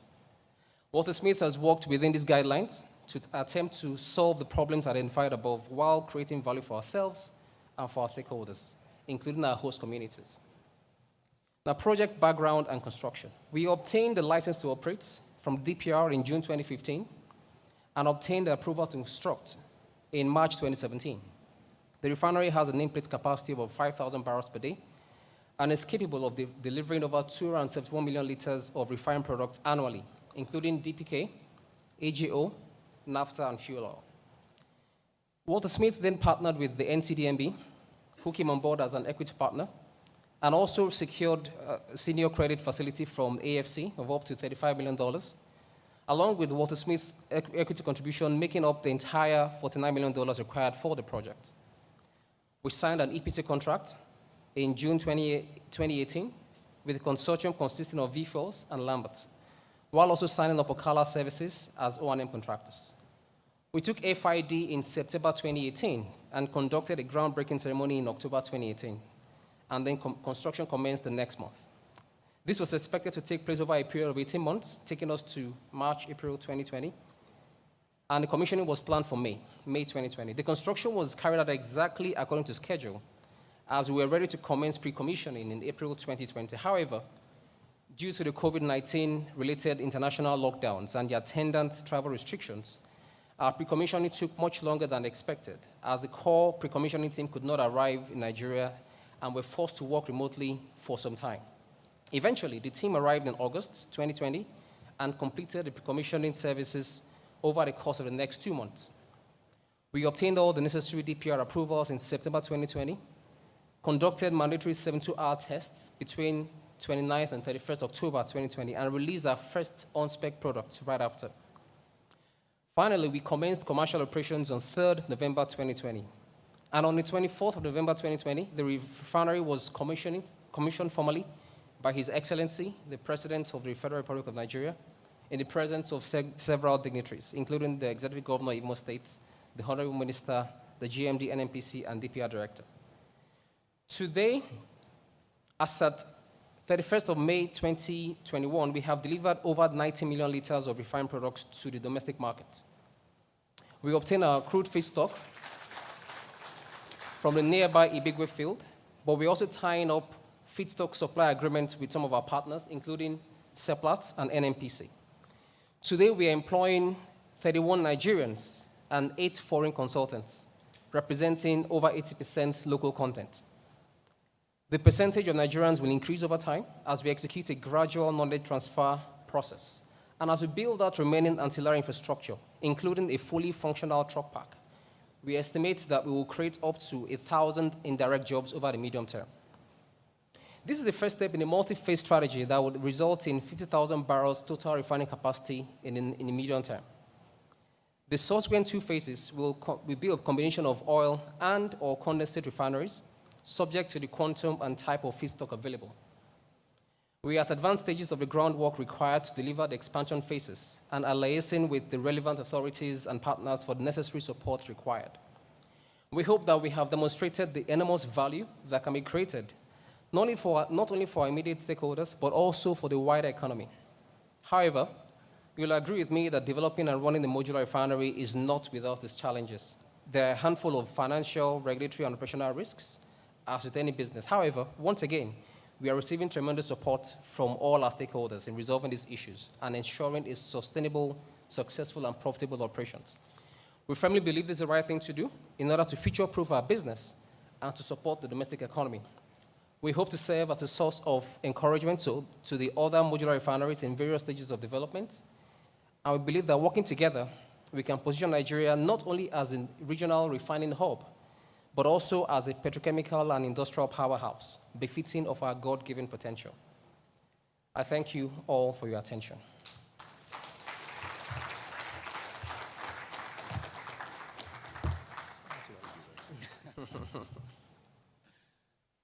Thank you very much. If you ever questioned the award from 2 nights ago now, why the company won the project of the year, now you know. And thank you, sir and ma'am, for accepting to sit on the high table for that presentation. Thank you very much. My PSR, please, can you present our panel members with the ministry's token? GGM, sir, I want you to do as well, so that for the picture and the presentation as well. Please, you can join them, GGM. Yes, sir. Can we give our panel a round of applause and thank you. You've been most wonderful and distinguished delegates for this session. We thank you so much. Thank you. Thank you, Bala. Thank you, Wale. Thank you, Victor. Thank you, Bayo. Thank you, Patricia. And thank you, Emmanuel. Thank you as well, Alex. Thank you to all of our speakers for this opening session. We greatly appreciate you. Thank you for sharing your thoughts. We're going over to the next session, and we will be looking at... Please, Alex, you need to be in that picture photo ops as well. Do you mind going there?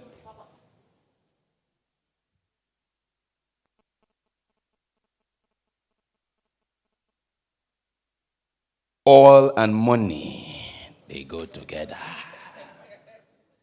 Strategies for energy transition. What should be happening? Please, is that... Okay, please. Go ahead. No, take the picture. I know Halima will deliver once PS has spoken. Take the picture. Take the hand. I know Halima will deliver. PS has given the word.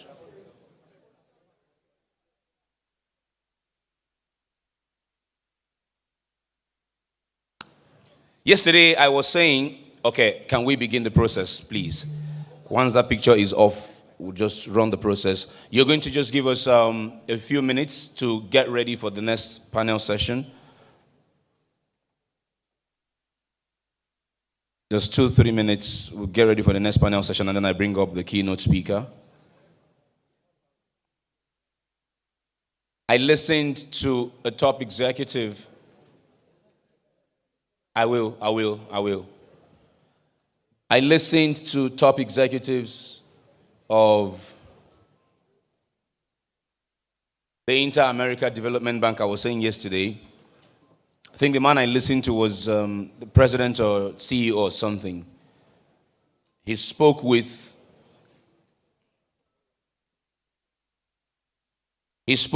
great passion as to how they are willing. In fact, there was a banker, there was the chief executive officer of a bank in the country in question, Suriname, and he said to the chief executive that they are looking for, of a commercial bank, that they are looking for such banks like his own to partner with in Latin America, and in this case in Suriname, such that they are willing to provide the funds for EMP activities to be carried out in the country.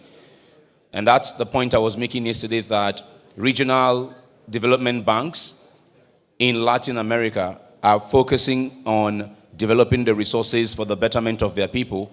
It is something that we need to also start looking at in this part of the world, in this continent.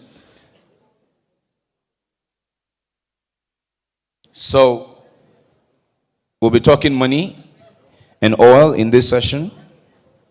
We want to look at fresh and important insights into investor timelines, explore emerging markets for investors and developers, examine how policy impacts oil and gas industry finance, and learn how to maximize growth trends.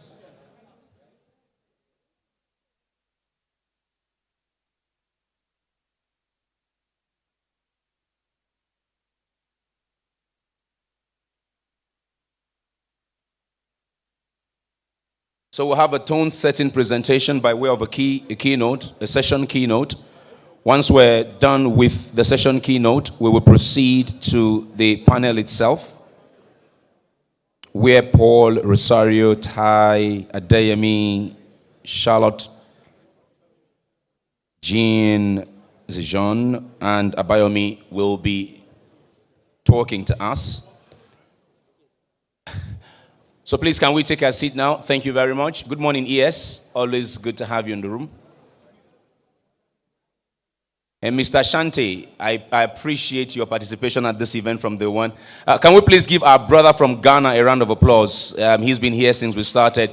That's part of the collaboration we've been talking about. He is a director at Ghana's Ministry of Energy, representing Ghana's Minister for Energy. That's the kind of collaboration we're talking about. Learning what we can do together as regional bodies. We appreciate your commitment to these sessions. Thank you very much. So please kindly take your seat. Very kindly take your seat. Just let's run through this session. We're going to have a refreshment break, at which time you can network and interact a bit more. And remember, this evening we would have a networking cocktail sponsored by Exxon. Seplat to be sponsoring our next refreshment break. And then we have the Department of Petroleum Resources, CEO and directors only and above dinner by invitation at the Hilton. Tomorrow we have our closing concert. I'm sure you'd like to know who is performing for us tomorrow, right? Listen, you better be sending for your dancing shoes if they are in Lagos, if they are in Port Harcourt, if they are in Warri, if they are in Bauchi, wherever they are in this country that you came without them. Start asking for them. Please take your seat. Let's simmer down a bit. We're going on now to the session. Please welcome with me the President and Chief Executive Officer of Pedestal Africa Limited. I beg your pardon. No, not him. I take that back. I take that back. When I'm speeding like this, sometimes my eye just goes somewhere else. So the Chairman, World Energy Forum Nigeria branch, we kickstart before I bring up the President and CEO of Pedestal Africa. So please, Paul, remain seated very kindly. I will come to you shortly. But for now, let's welcome Chairman, World Energy Forum Nigeria branch, Professor A.S. Sambo. Prof, we'll have you. Can we give Prof a round of applause, ladies and gentlemen?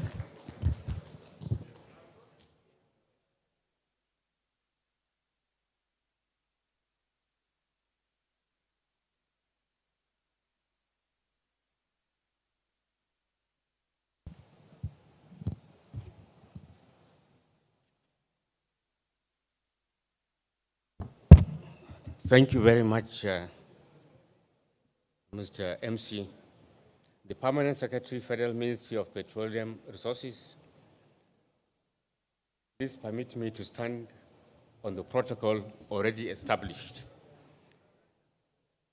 First of all, I want to correct that I am not representing World Energy Forum, but I'm representing World Energy Council. They are different.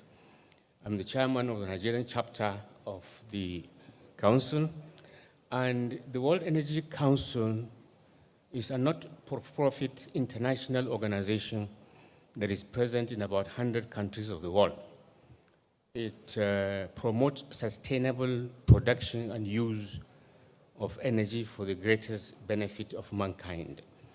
We study situations in different parts of the world and look at strategies for the optimum utilization of energy resources of all countries. And we look at strategies that are working well in one part of the world for them to be recommended in other parts of the world, especially in Africa that has the worst energy poverty in the whole globe.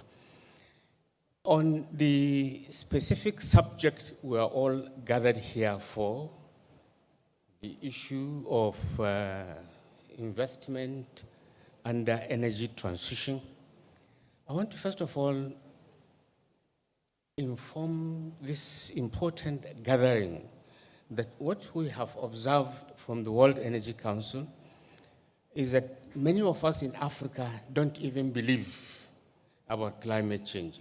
Climate change is real. Climate change is real. And because of the fact that it has been proven scientifically by several international bodies, that is why the Climate Change Conference was held in December 2015. And following that, the UN itself came up with the 17 Sustainable Development Goals. A number of them are pointing towards significant carbon dioxide reduction in the activities of humankind. And Nigeria has signed and ratified the SDGs. And the SDGs were first meant to ensure that the global temperature rise does not exceed 1.5 degrees centigrade. Unfortunately, from that 2015 to date, several agencies like the International Energy Agency, IEA, have monitored the situation, and there's a fear that the world will not attain that temperature limitation of 1.5 degrees C. And that is why the 2050 net zero in terms of carbon dioxide emission was come up with. And that strategy is very far-reaching, and the European Union has fully accepted it. The World Energy Forum has accepted it. Indeed, the World Energy Council supports it actively. And the major things that are being considered in that energy transition pathway is significant expansion of electricity generation through renewable energy systems. As it has been correctly mentioned in the last session, the costs are falling significantly. And in several countries, renewable electricity is even cheaper than electricity from combined gas turbines, even cheaper. And at the same time, there are moves very heavily to ensure the transportation system transits from fossil fuels to electric vehicles. And this is planned by several countries to cover the entire transportation value chain, from motorcycles to motor cars to trucks to buses to aeroplanes to combined harvesters to earth moving, all of them. So fuel vehicles are being phased out. As I'm talking to you now, about 55 countries have already passed a ban, no production of fuel vehicles in their countries. Many is going to be effective in the next 10, 15 years, but in the case of Japan, it is already effective. Portugal. So this issue of transiting to cleaner energy pathway is real, and the earlier we sit up to it, the better. Of course, I will quickly say that I am glad the Nigerian government came very boldly, very decisively to mention that fossil fuels will remain relevant, and the government will maximize domestic utilization to power the economy using fossil fuels. And in that regard, government has come up with policy positions not too long ago to emphasize that the government agrees with renewable energy and is doing quite a lot. I'm sure many of you know the Energizing Education Program, in which all the universities and some teaching hospitals are being provided with mostly renewable energy power systems, and some major markets too are going that way. And then the government, of course, correctly mentioned that emphasis will now be placed on gas. And I hear from this summit, a lot of that has already been mentioned. Gas to power, gas for transport, gas for industry and chemicals production. That's a good way, because the carbon dioxide emission from gas utilization is about half of that of coal. So it's a cleaner energy pathway. And all we need to do is to supplement with other aspects that I will talk about in a minute. And really, in view of the fact that there is the global demand for oil, I don't think majority of you would like to hear this, but it's a fact.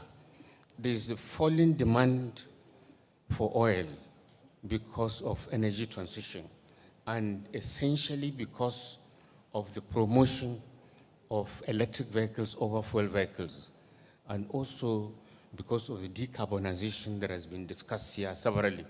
And because of that, there is really the need for Nigeria to also to fit into the global trend. Like the MD of Shell correctly mentioned, the world is a global village. We cannot isolate ourselves. We need to join. of course with our own peculiarities.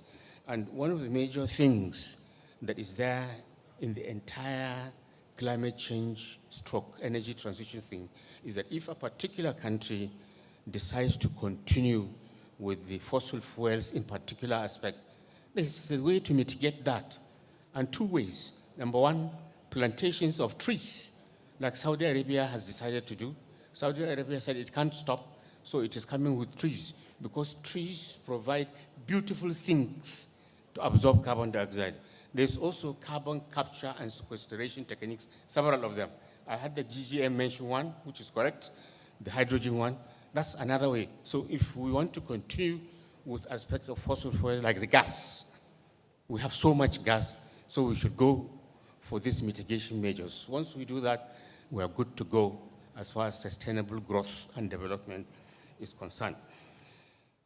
Now, I should also inform this gathering that when it looks as if nothing is happening on the transportation side, it's not true.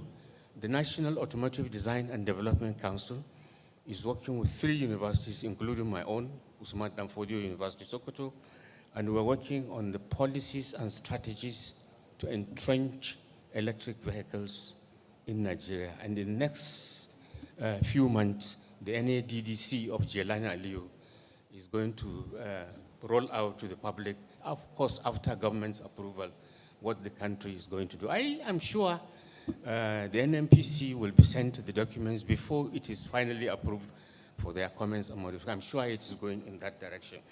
Now, I want to say that as far as investment is concerned, I want to suggest that there is the need to strongly invest in gas development, gas processing, gas transportation, and gas power plants, and the evacuation systems. You know, when you build power plants, you need to have the transmission networks to take it to the grid or to take it to the big consumer on an off-grid basis. So that investment is key. That investment needs to be done. And this is for investors that have put money aside or they are thinking in still funding the oil and gas sector. But there are other open investors that are general to go into any other area. And in that regard, I am one of those who say that looking at the figures of other countries, like we do at World Energy Council, and looking at the demand for oil that is going to fall in the next 10, 15, 20 years, whether we like it or not, because this electric vehicles phenomena is unstoppable. So the demand will fall. And therefore, investors that have money waiting to invest, I strongly advise they should go into large-scale agriculture to boost food security and for export, to go into large-scale mining and mineral processing plant, and to go into manufacturing where specific parts of Nigeria has comparative advantage. In that way, we stand to get significant foreign exchange. In the case of agriculture and mining, the solid minerals are too many, are too vast. In some calculations we have done, if we work very hard, we are likely to even get more money than from oil, from mining and mineral processing to add value to the core-ores. And this is what I will say. Then the last point is to emphasize what I have mentioned briefly, that one is not saying don't use oil and gas. If we use oil and gas, we can now decide to use it until the reserve margins are exhausted. The reserve margin will not be exhausted maybe 200 years. So if we are good for our great-grandchildren, we should think of that time. And that is why I say, let's use it not to, let's try, if it is going to finish in 200 years, let's extend it to 400 years. And then we use other resources, and then this sinks. Carbon dioxide emission will be absorbed from plantations of trees, from carbon capture and sequestration. So we may continue to use oil and gas, but with this consideration. I thank you very much for your attention.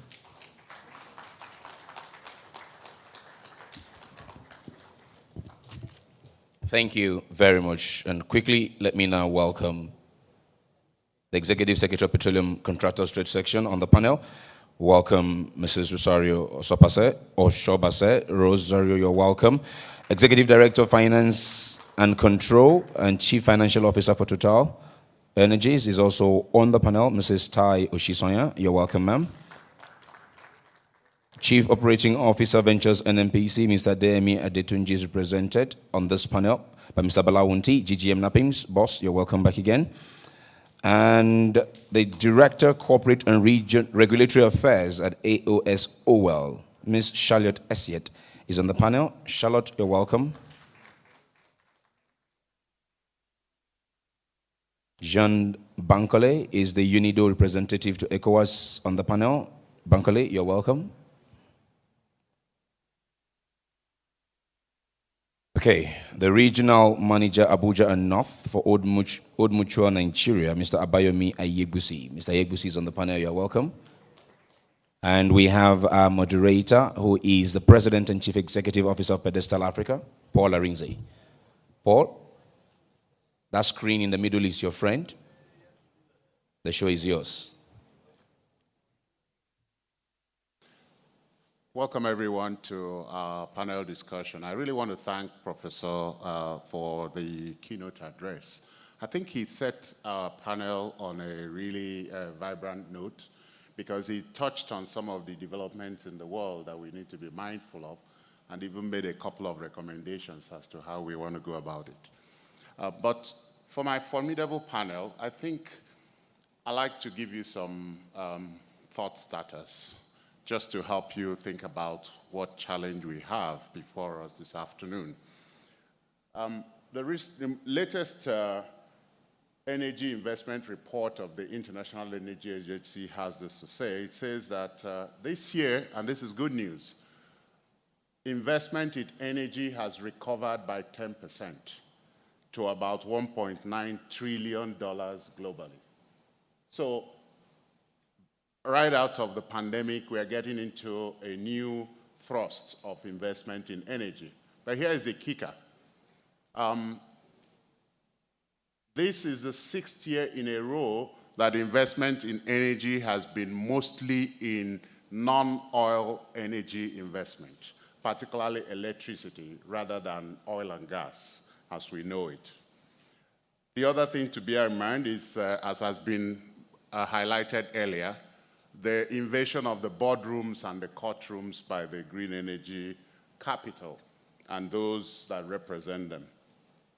For Nigeria, it's an inflection time because we are hopefully seeing PIB to be passed very shortly. And we also have commodity prices going up. Some are predicting that by this summer we might see an $80 oil. This is on the positive side. So where is the money going? The capital for energy, where is it going? How is it behaving? And those who want to capture it, what should we be doing? And I'd like to come to you, Dr. Wunti, for the first conversation around this. How do we finance the barrel? And when I say barrel, I mean not just traditional oil and gas, but energy, barrel equivalent energy. How do we find the money?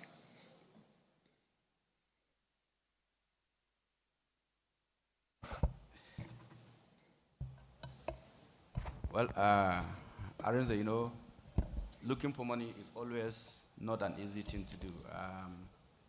You just set the context. The truth of the matter is that there are plenty of money looking for good destination. And what is the criteria of attracting this? They're looking for places where they can invest, make margins, and take away their margins very easily. These were the traditionals. However, what we have seen recently is that because of plenty nature of investment opportunities where you can direct your investment dollars, capital has become very, very selective. It's now looking for the most cleanest and low carbon intensive alternatives You said very well, the green advocates, the activists are taking over our courtrooms, are taking over our legislation platforms, and recently they are taking over our boardrooms. What that means is that they are going to be driving home their objectives. They claimed that the people who contribute their investment want them to invest in a cleaner energy. Let's assume that is the situation. The question now becomes, if they're investing in cleaner energy, our industry, which is the oil and gas, certainly we know is anything but clean, especially the oil. And it therefore means we're going to be discriminated upon. Capital is no longer non-discriminatory, it's very discriminatory. And unfortunately, we are the less attractive industry today. The second thing is, we've also spoken, everybody wants past reward. Nobody wants to wait for his reward in heaven. Nobody wanted to wait for 10 years to get benefit of his investment. You want to invest now and get the reward next hour. So this is what we've seen about capital. Contextualize it in the context of our industry. Our industry is a very slow moving, very long cycle, and very risk averse. And I think in the previous speaker, he talked about risk aversion coming to take our line. But in today's world, it's about your ability to manage those risks. And if we really want to attract capital, we now need to do things. How do we attract that capital? And that is create a balance. And I think, thank you, Professor Sambo, for saying that, can we create a confluence between data and hydrocarbon, for example? Can we create a confluence between oil and non-oil resources? Can we create a carbon neutrality? Can we anchor our investment focus on our gas, which is low carbon intensive, which have the potential to attract more capital? And I think that is the prospect, Mr. Arinze. And if we do that, it therefore means we are not only positioning ourselves to take the advantage of the current situation, but we are really getting ready to explore into the future. As you know, if you really want to benefit, you need to go with two lenses. Exploit to the fullest and optimally what you have today. But while doing that, don't forget that you need to position yourself to take advantage of tomorrow, because you need to be relevant. Your relevance will create your resiliency, it will create your agility, it will create your tenacity. And that is the question. And in financing the barrel, therefore, we need to look at it. What does the barrel represent? Is it $50 today? I don't know. $70, $80, whatever. I know it's above $70, precisely $71 today. Do the waterfall. In investment, we talk about waterfall. When you waterfall that $70, who take what? And then you'll be seeing. The first thing that goes is to go to DFR in terms of their royalty, and it's 10% straight. Sorry, 20% straight. And when you have $70, you can take the 20% and see what is left. First line charges. As soon as you do that, you need to pay what is the most important. Your OPEX, your unit operating cost. As of today, we're in the neighborhood of $20, $22. If you take 20% of the 70, and you now have OPEX of 22, you still keep waterfalling. What is left now is for you to invest in your CAPEX, your capital expenditure, and that would take between $12 to $15. Again, you are waterfalling. At the end of the day, what you are likely be left with is something less than $10 in a $70 oils. At less than $10, there are two other people that need that $10. FIRS want their taxes. What is it? 85%? 85% of $10? What does it mean? $8.50. What is the crumb, the bottom? 1.5. That's what goes to investors. Will therefore investor be ready to finance the barrel that way? Certainly no. So look at things. What is it that you can play with? We talk about the PSC. Our view is that some numbers will come down. But not only that, if we attack the security challenges, our costs invariably will go lower. But most importantly, beyond that, and I thank you, Patricia, she did speak about the need for us to collaborate between the service providers, the petroleum operators, and the non-operators. When we do that, we can attack the cost of producing the barrel. And if we can attack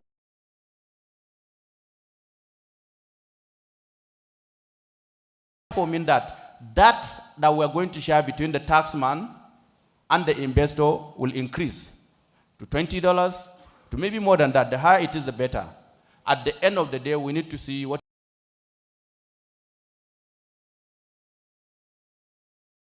criteria for us to continue to attract in the way and manner we finance our barrel. Thank you very much. Thank you very much. So, how do we get creative with financing, given the scenario that we've just listened to? Thank you very much. Good afternoon, everyone. Being creative, I first of all want to thank, we well know that the traditional way of funding investments in the oil and gas sector is through joint venture partnerships. And this has had to change over time due to, as what Mr. Wunti has said, there are so many people competing for the barrel. So it has behoved on us as IOCs and the banks, commercial banks, international banks, export credit agencies, and investment finance houses to come up with new ways of being able to fund these investments and get the oil out of the ground. Mr. Olorishola said yesterday that we need to get the oil out quickly. We need to convert it to value. And it's interesting to note that there are investors out there who are willing and want to help us get this oil out of the ground. They are ready to put their funds in Africa and in Nigeria as well. As Mrs. Yasa also mentioned yesterday, they want to partner with us. Yes, we do have some, the PIB, which we're all waiting for, which would give clarity and be able to give a longer vision. But yes, there are people out there, there are agencies out there who are willing and being quite creative on how to guarantee and secure the returns on their investment. The typical example, the one that is most celebrated today, is the Nigeria LNG case, Train 7, whereby we've had people from different countries far and wide, as far as Korea, China, Italy, all coming together to say, look, how can we put this funding arrangement in place to be able to assist the National Oil Company fund its share of the operations. Forward sales agreements now are the order of the day. Being self-reliant, meaning that you get, as you mentioned earlier, Mr. Wunti, you get from where you sow. So nowadays, it behoves on us to look at our gas reserves, see how we can create the budgets and provide funding and capital in order to get these reserves, essential reserves, out of the ground. Right. Yes, we also leverage on the good and strong financial statements or the balance sheet of the IOCs.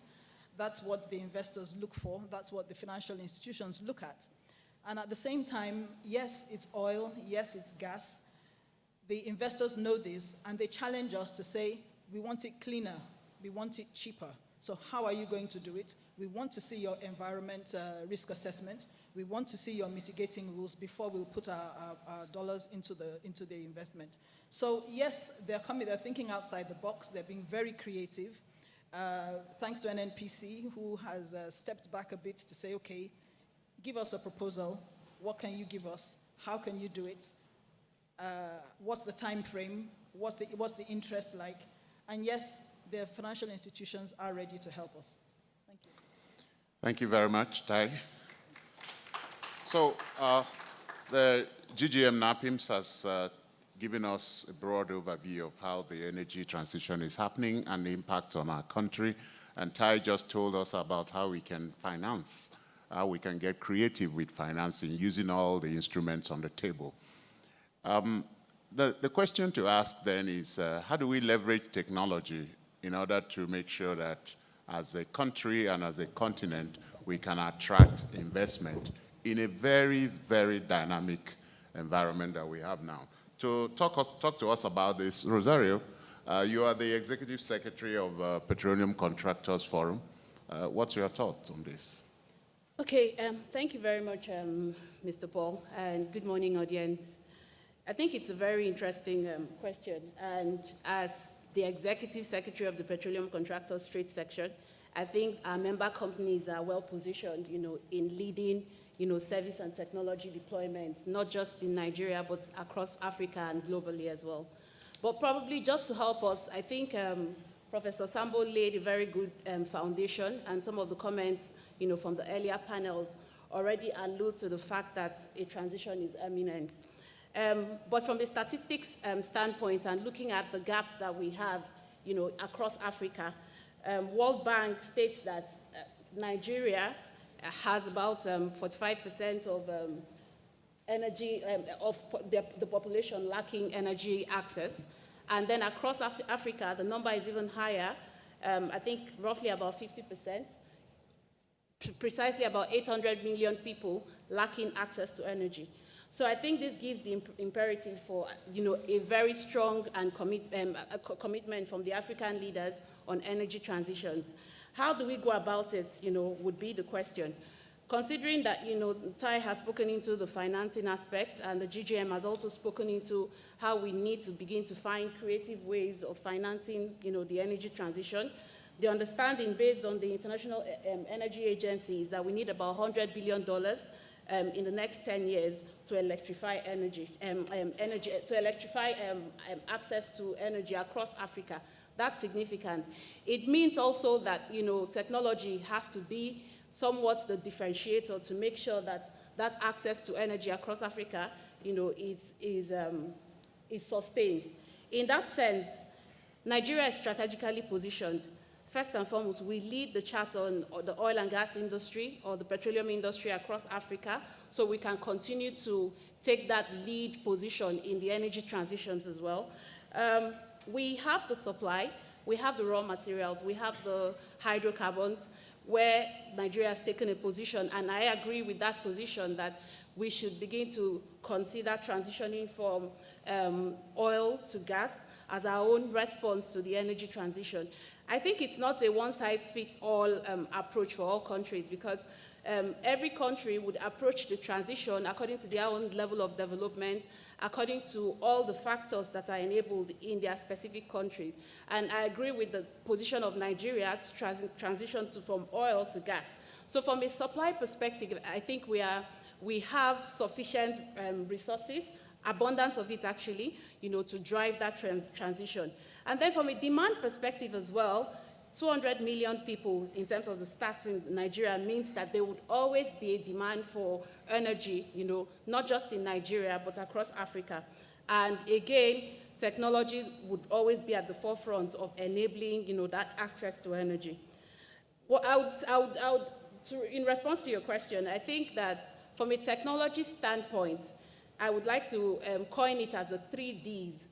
The 3 D is driven by the fact that technology has to be focused on decarbonization. Every speaker has spoken about this, before me, and decentralization, because obviously we need to begin to balance, not just the portfolios, but, kind of decentralize access as a way of mitigating some of the challenges that we currently have with our current grid-based approach or the current national-based approach. The other thing as well is digitalization. I like to see digitalization not as a factor, but as a common denominator, because, across, all the technology access points in the transition, we need to begin to bring digital concepts, not just in decarbonization, but also in the decentralization process. So in that sense, I would say if we're looking at it from a decarbonization standpoint, then the first thing that Nigeria needs to be doing is to identify how we can, precisely record and capture our carbon emission. So we would need technology to enable that, right?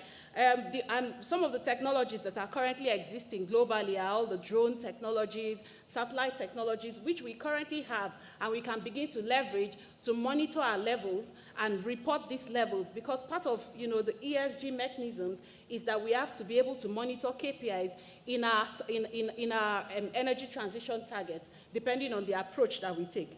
The other thing as well is, and I think one of the speakers earlier on spoke into this point, is the fact that we need to begin to gather data at very large scale in such a way that first the data is integrated across all energy platforms, and then secondly we're able to make sense of this data in real time so that we can take real-time business decisions to enable an ecosystem that works in the energy transition.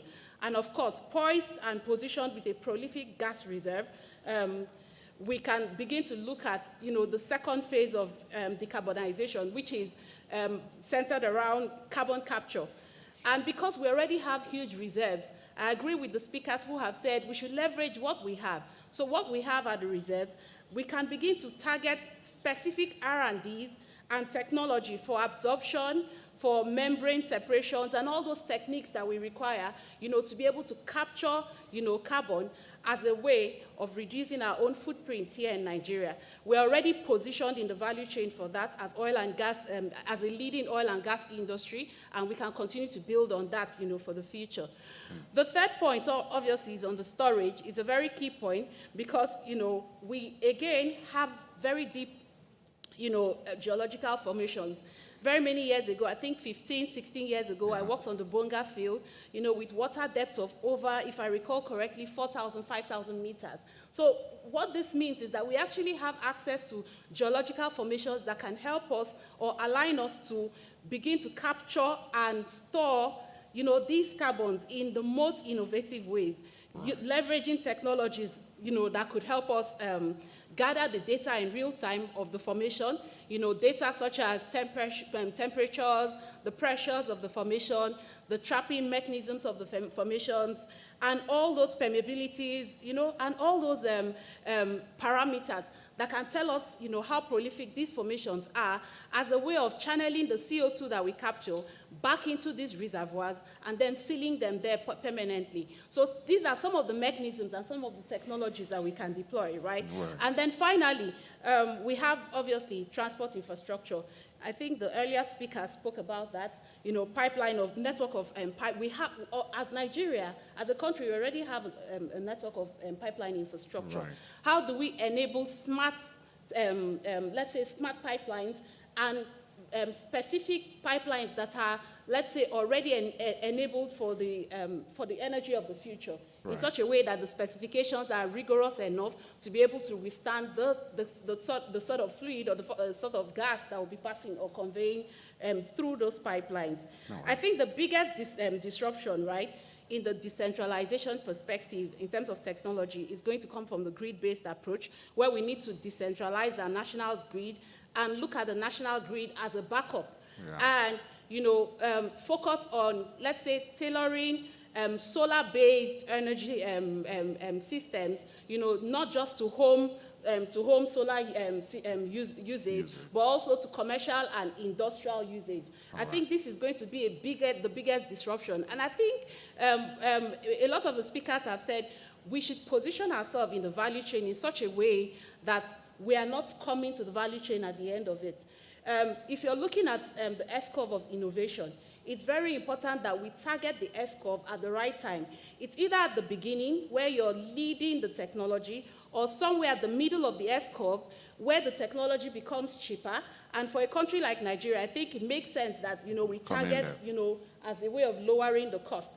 But what we cannot do is to be at the end of the S-curve, because what that means is that if you're at the end of the S-curve, the reality is that the global village is going to be jumping on the next S-curve, and you're going to be struggling to catch up. So as a Nigerian populace and, the government of Nigeria, what we require is to be very timely in the innovative approaches that we take, to be strategic, with outlining the mechanisms of our own transition, and then leverage all the resources that we have and are in place, to effect this.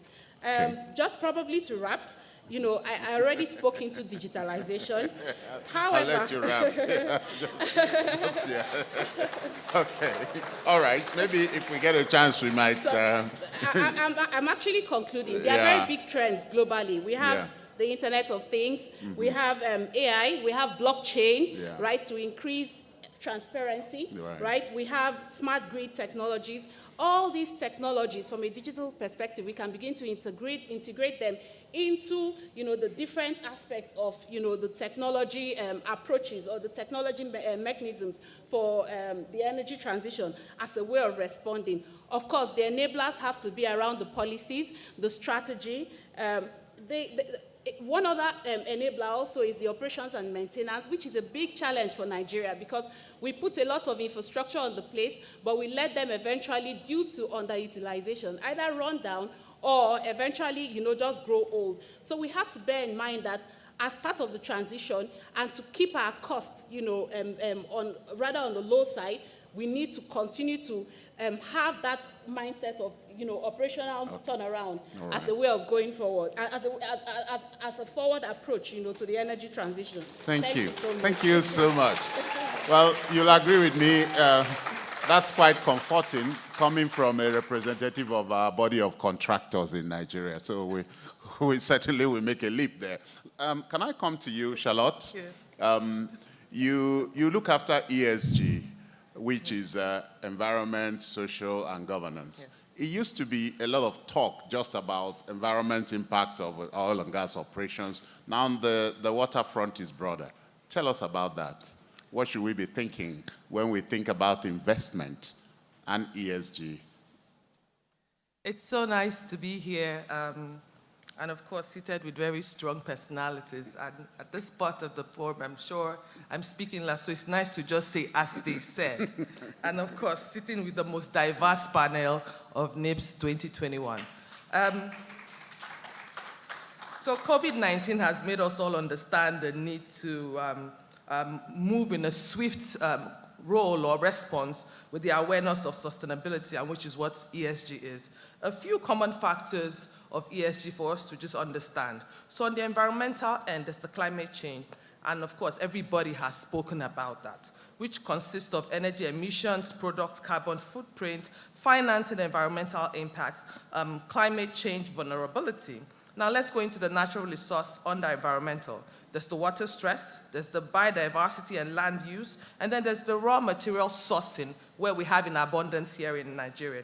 Now, population and waste, the toxic emission and waste that comes out, of course, from the Niger Delta end where we all operate from. You know, packaging and material waste, I think it's in abundance everywhere you see so. Electronic waste, I think that's where we should be looking at. The environmental opportunities under environmental, the opportunities for clean tech, the green buildings, and of course the renewable energy, as everybody again have said. So that's why I said it's good to speak last. Now on the social end, the human capital. Patricia stressed that point when she was delivering her message. The labor management, the human capital development, HSC is key, and it will continue to be part of us. Supply chain, the entire value chain, we need to look into such materials. The product liability and the safety and quality of such, the chemical safety as well is extremely important. Now, the financial product safety, again, is extremely important. You know, the investment response, all of this, and of course, by coming back to the dynamic, by demographic risk as well. Now, the social opportunities under still social, the access, of course, to communication, access to finance, access to healthcare, the opportunities that are bound with health and nutrition. And of course, Oga Bala had mentioned the activist investors. They're not playing. The stakeholders opposition, they're on your case. You have to deliver as they have said. So I would call it the controversial sourcing. And of course, back to governance, which is really where I like to speak about. The corporate governance, the board diversity, you know, the executive pay, the ownership and control, accountability, and of course, corporate behaviors, the ethics, the anti-competition practices, the tax transparency, corruption and instability, and of course, the financial system instability. I like to be very quick on time management as well. So for me, all of these factors are key with what we see today, and which is, for me, it's part of what we should be thinking about with ESG. Thank you, sir. Thank you very much, Charlotte. Dr. Wunti, I know you're itching to say something, so I'll give you the last chance to just kind of bring this all together. Yeah, incidentally, this just came to mind because I was looking eyeball to eyeball with one of my mentor, Engineer Simbi. Yeah. And him and my group managing director has one slogan. They say, please move from PowerPoint to action point. Exactly. Honestly, very, very eloquently spoken by all of us, and even by the previous speakers in the last 2 days, of what to do. Knowing what to do is the easy part of it. The question is, how are we going to do it? Hydrocarbon brought us to where we are today. And hydrocarbons should be able to take us out of where we are today. So, but significant investment has been done. We have redundant capacity today. I'm sure the contractors will say it. How many rigs are working in Nigeria today? How many vessels are out there doing nothing? How many of all the lifting capabilities that we have are idle today? They are eating money because you have to maintain them. So if we are talking about innovative financing, we need to produce the oil and the gas. And the infrastructure to produce this oil and gas has already been capitalized. They are all living in our fabrication yard and so on and so forth. But they're not working. I think the challenge for all of us as in industry players, how do we make those things work? And in my view, smart deferred payment method, contractor financing, is the way to go. And we can make it hybrid, whereby the investor and the operators make available the OPEX part of the business, while the capital is deferred over a period of time. That way, we can, in addition to listening to the stakeholder ESG and the financiers who rely on other financiers, who ultimately will have a link to the activists, it's better that we make use of what we have today. And I really want to invite Engineer Simbi, the service providers in particular, to see how they can cluster themselves together. How can they come and appear in my asset and sweat that asset, and let me give them 20% of their OPEX that they need, while they defer the payment of the 80%. That way we can move quickly. That way we can achieve speed to market. And that way we'll be able to deliver more and more value and quickly, as Ojulari said, because we don't want to be late. We want to be there when it is relevant. That's number one. Number two, we all know truly that every environment should be able to be a self-attractive for capital. And the factors has been all set. When Shalom was talking about the ESG protocol, it came to mind that today I have to be able to have been in a position to meet the Equator Principle. The Equator Principle keeps changing. The World Bank Investment Protocol is changing. And because it's changing, before you meet this condition, the condition has moved on. So it therefore means that closing financing is going to be a long time. And projects become irrelevant before you close the financing. Today, the opportunity that you have, you want to capture today. But if you have to wait for 1 year to do long financing with 300-400 pages of contract that they will be asking of everything, including sovereign guarantees, you know that we're not going to go anywhere. We need to be able to say, those 5 years, go to work, and go to work tomorrow. Lastly, we cannot take away from what I have listened to everybody. We need to be self-reflective as individual and as a nation. Are we ready in terms of capability and capacity, particularly professionalism? Are we ready for today? If we can answer that question, then it means we can easily get ready for tomorrow. But I'm not sure whether we can all with sense of confidence. Bayo and I were talking today. IT is no longer a eureka. IT has become learning how to do writing. If you can't write, they say you are not literate. So if you can do IT, if you cannot do IT today, you are not literate. How many of us can we say that we are IT literate? How many of us know what it takes to collaborate and to negotiate and to do emotional intelligence to bring people together of various contract and creative balance. This is where we need to focus on. And I really want to thank each and every one of us for bringing the issues that we need to do at long time, but I like the concept of decentralization. Our relevance must be anchored toward our reality. What works in America and Europe may need to be buried to reflect our own. I agree completely. We can no longer going to be able to meet our energy security mandate if we rely on baseload electricity. Simple reason is we have a lot of nomadic society, be it where Simbi and I came from. By the way, I came from Iruga, probably 3,000 people. Simbi's community, I don't know. How many square meters and how many people are there? To say that you are going to take grid electricity with complex transmission infrastructure that is very expensive, a 2,000 people village that need only light, need fan, and need little bit of refrigeration for 8 hours. This is where good candidate for decorating their roof with solar panel will work, especially if you are far in the north. And this is where we can achieve the 4 A's of energy security, making the energy available, making it accessible, making it affordable, but most importantly, in an acceptable manner. And I think this is where I want all of us to focus. And I'm really sorry to say I broke the protocol, but it's important that we try to do the PowerPoint as a medium to long term, but on a short and immediate term, how do I get work to all this indirect investment that have been done? That has been done in anticipation of a very aggressive growth trajectory in our industry. Thank you very much. Thank you. I think we've done justice to this panel, but Dr. Wunti, one more point. Where do you think policy can help us to do all of this? I see a lot of regulators in the room, and it's quite comforting to see the direction that you are taking. How does it come together as a national policy to make investment happen? Okay, maybe permit me first to say that I'm sitting here by accident and by directive of my boss, Engineer Yemi Atetunji. He's supposed to be here. I'm sure he would have done a better justice to this, but he's a very law-abiding professional.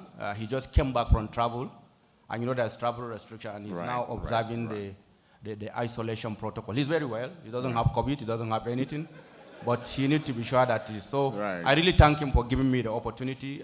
Please, whatever error that has been done, I made it. But if there's anything good that has been said, it wasn't me. It was Yemi. So, Mr. Arinze, I think maybe if we were here in this room, I did mention certain things. Yeah. Every organizer, every business need to do one thing. They need to comply. Comply with what? Laws, regulation, policies, orders, convention, specifications. I can go on and on. So compliance has become the primary responsibility of leadership in business. And therefore, any policy, regulation, order, laws must be able to be done in such a way that it can be complied upon. You don't put policy with the whole idea of getting people to default. Make it at the risk of sounding something different. Keep the policy small, keep it simple, very clear and focused, and to address the point. Also, please, while we are imposing it, Mr. Simbi, look at it with easy eyes. Because we can't all have it the way we design. There has to be flexibility, there has to be adaptability, and there has to be reflection of today. The policies that we may have put, we are required to implement, would have been put in place to address the challenges of yesterday. But the challenges of today are different. Are you going to create another policy? It may take longer time. How do you make it flexible in the context of what we have that we designed to address the challenges of yesterday, to make it adaptable to address the challenges of now? And not only now, put in position to address the future. So I believe sincerely, we are getting the good response. For several years, we have seen a much stronger collaboration brought about by the Minister of Petroleum Resources. Bring the regulators together, the SIMBI of this world, the OWL circuit of this world, but most importantly, bring them together with the business led by NNPC, led by operators. And I think Victor Bangdele and some other people all acknowledge the similarly collaborative atmosphere that we now see. We need to take it to the next level. We need to formalize it. And that way we'll be able to come out with what consider industry. The test for us is in the PIV that is coming. Great. I can tell you the current PIV has gone through more consultation than ever. And that's why some of us in this part of the table, we believe that that can happen. So you are right, policy matters. But then, let's come back. We also, as operators, must be able to balance all the interest. Don't just look at yourself. We know every business is there for wanting profit. But remember, our reality is that you can't do business alone. You depend on government. Definition of profit for government is beyond numbers. It's strategic. It's being able to meet the yearning and aspiration of its citizens. Many a time is in conflict with business. And often we are lazy to say that government has no business being in business, not knowing that government owns the business. So how can you tell government who owns the business to tell them that they don't have business being in business? I think that is very mundane. That needs to be refocused upon, that needs to be reflected upon, and that needs to be taken into consideration. Collaboration has to happen, and we need to happen in a way and manner that it will generate public. So please, when I talk to you about processes, when I talk to you about value, try to understand what value means to me.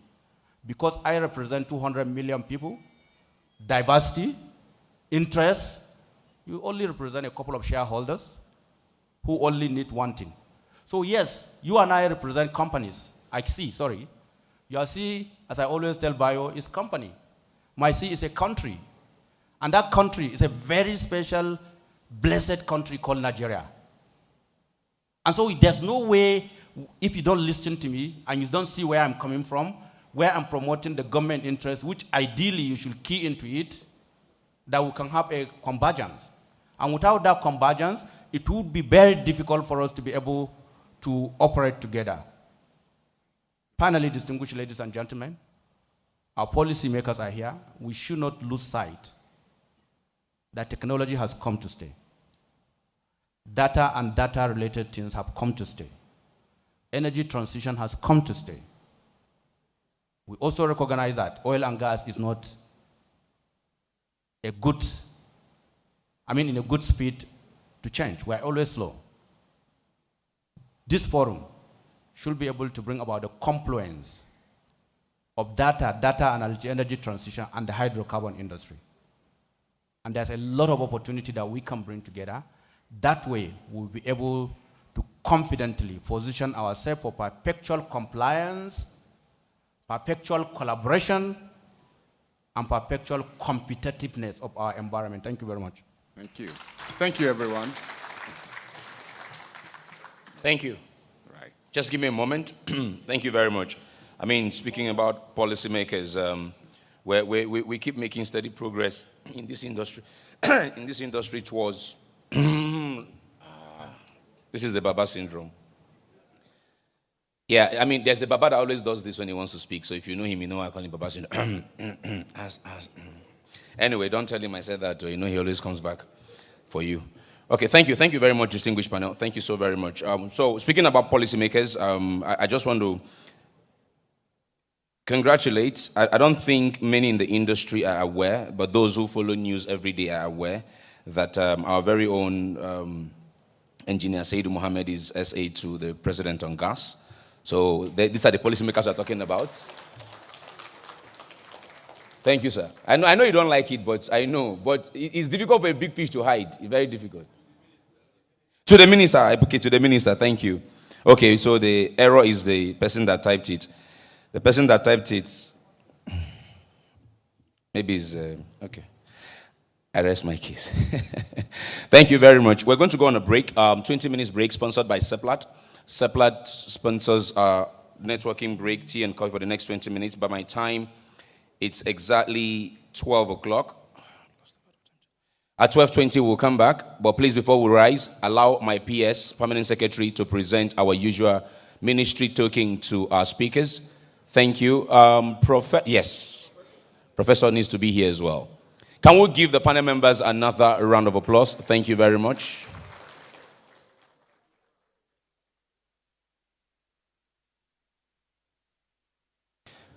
I would say in 20 minutes. In that time, we'll be talking offshore and marine energy session. It's one session I'm sure you do not want to miss. You want to be a part of this session. You want to be a part of this session. The marine logistics part of the industry is one the industry cannot do without. That's how we are able to get to offer assistance to offshore or upstream operations. So they're a critical part, especially with our recent upstream investments and recent resolutions of certain conflicts that lingered. So that sector is critical to the growth of our business, and we all need to be part of it. Please, let me say this to all our distinguished delegates. Apologies that we've not been able to take a lot of questions. But the questions you are leaving on the app, don't worry. Those questions would form the basis for topics for next year and sessions for next year. So please do not restrain yourself from asking those questions. And speakers, please, speakers, remember when you go to the speakers room to collect your plaques. Speakers, if you are here to get your plaque, kindly go to the speaker room to collect your plaque, please. Speakers, go to the speaker room to collect your plaques, please. Thank you very much. Go to the speaker room to collect your plaques. Speakers to the speaker room. And remember, the presentations will be available post-event on the event website and the event app. The event app, of course, being Brevity Anderson.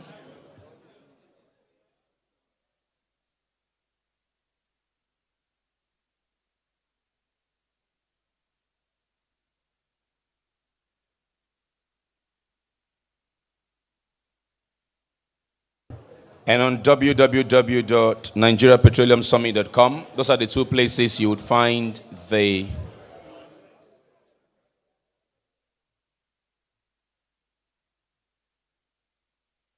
enjoy the break. I'll see you at 12:20.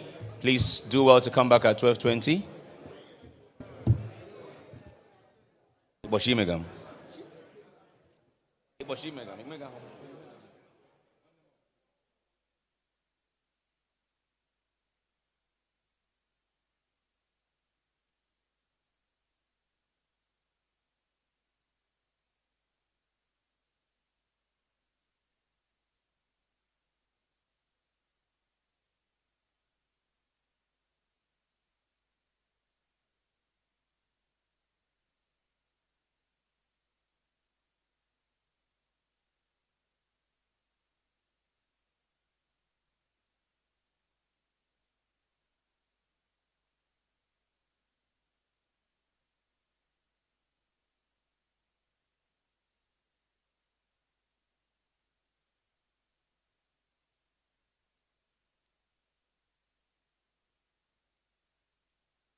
That's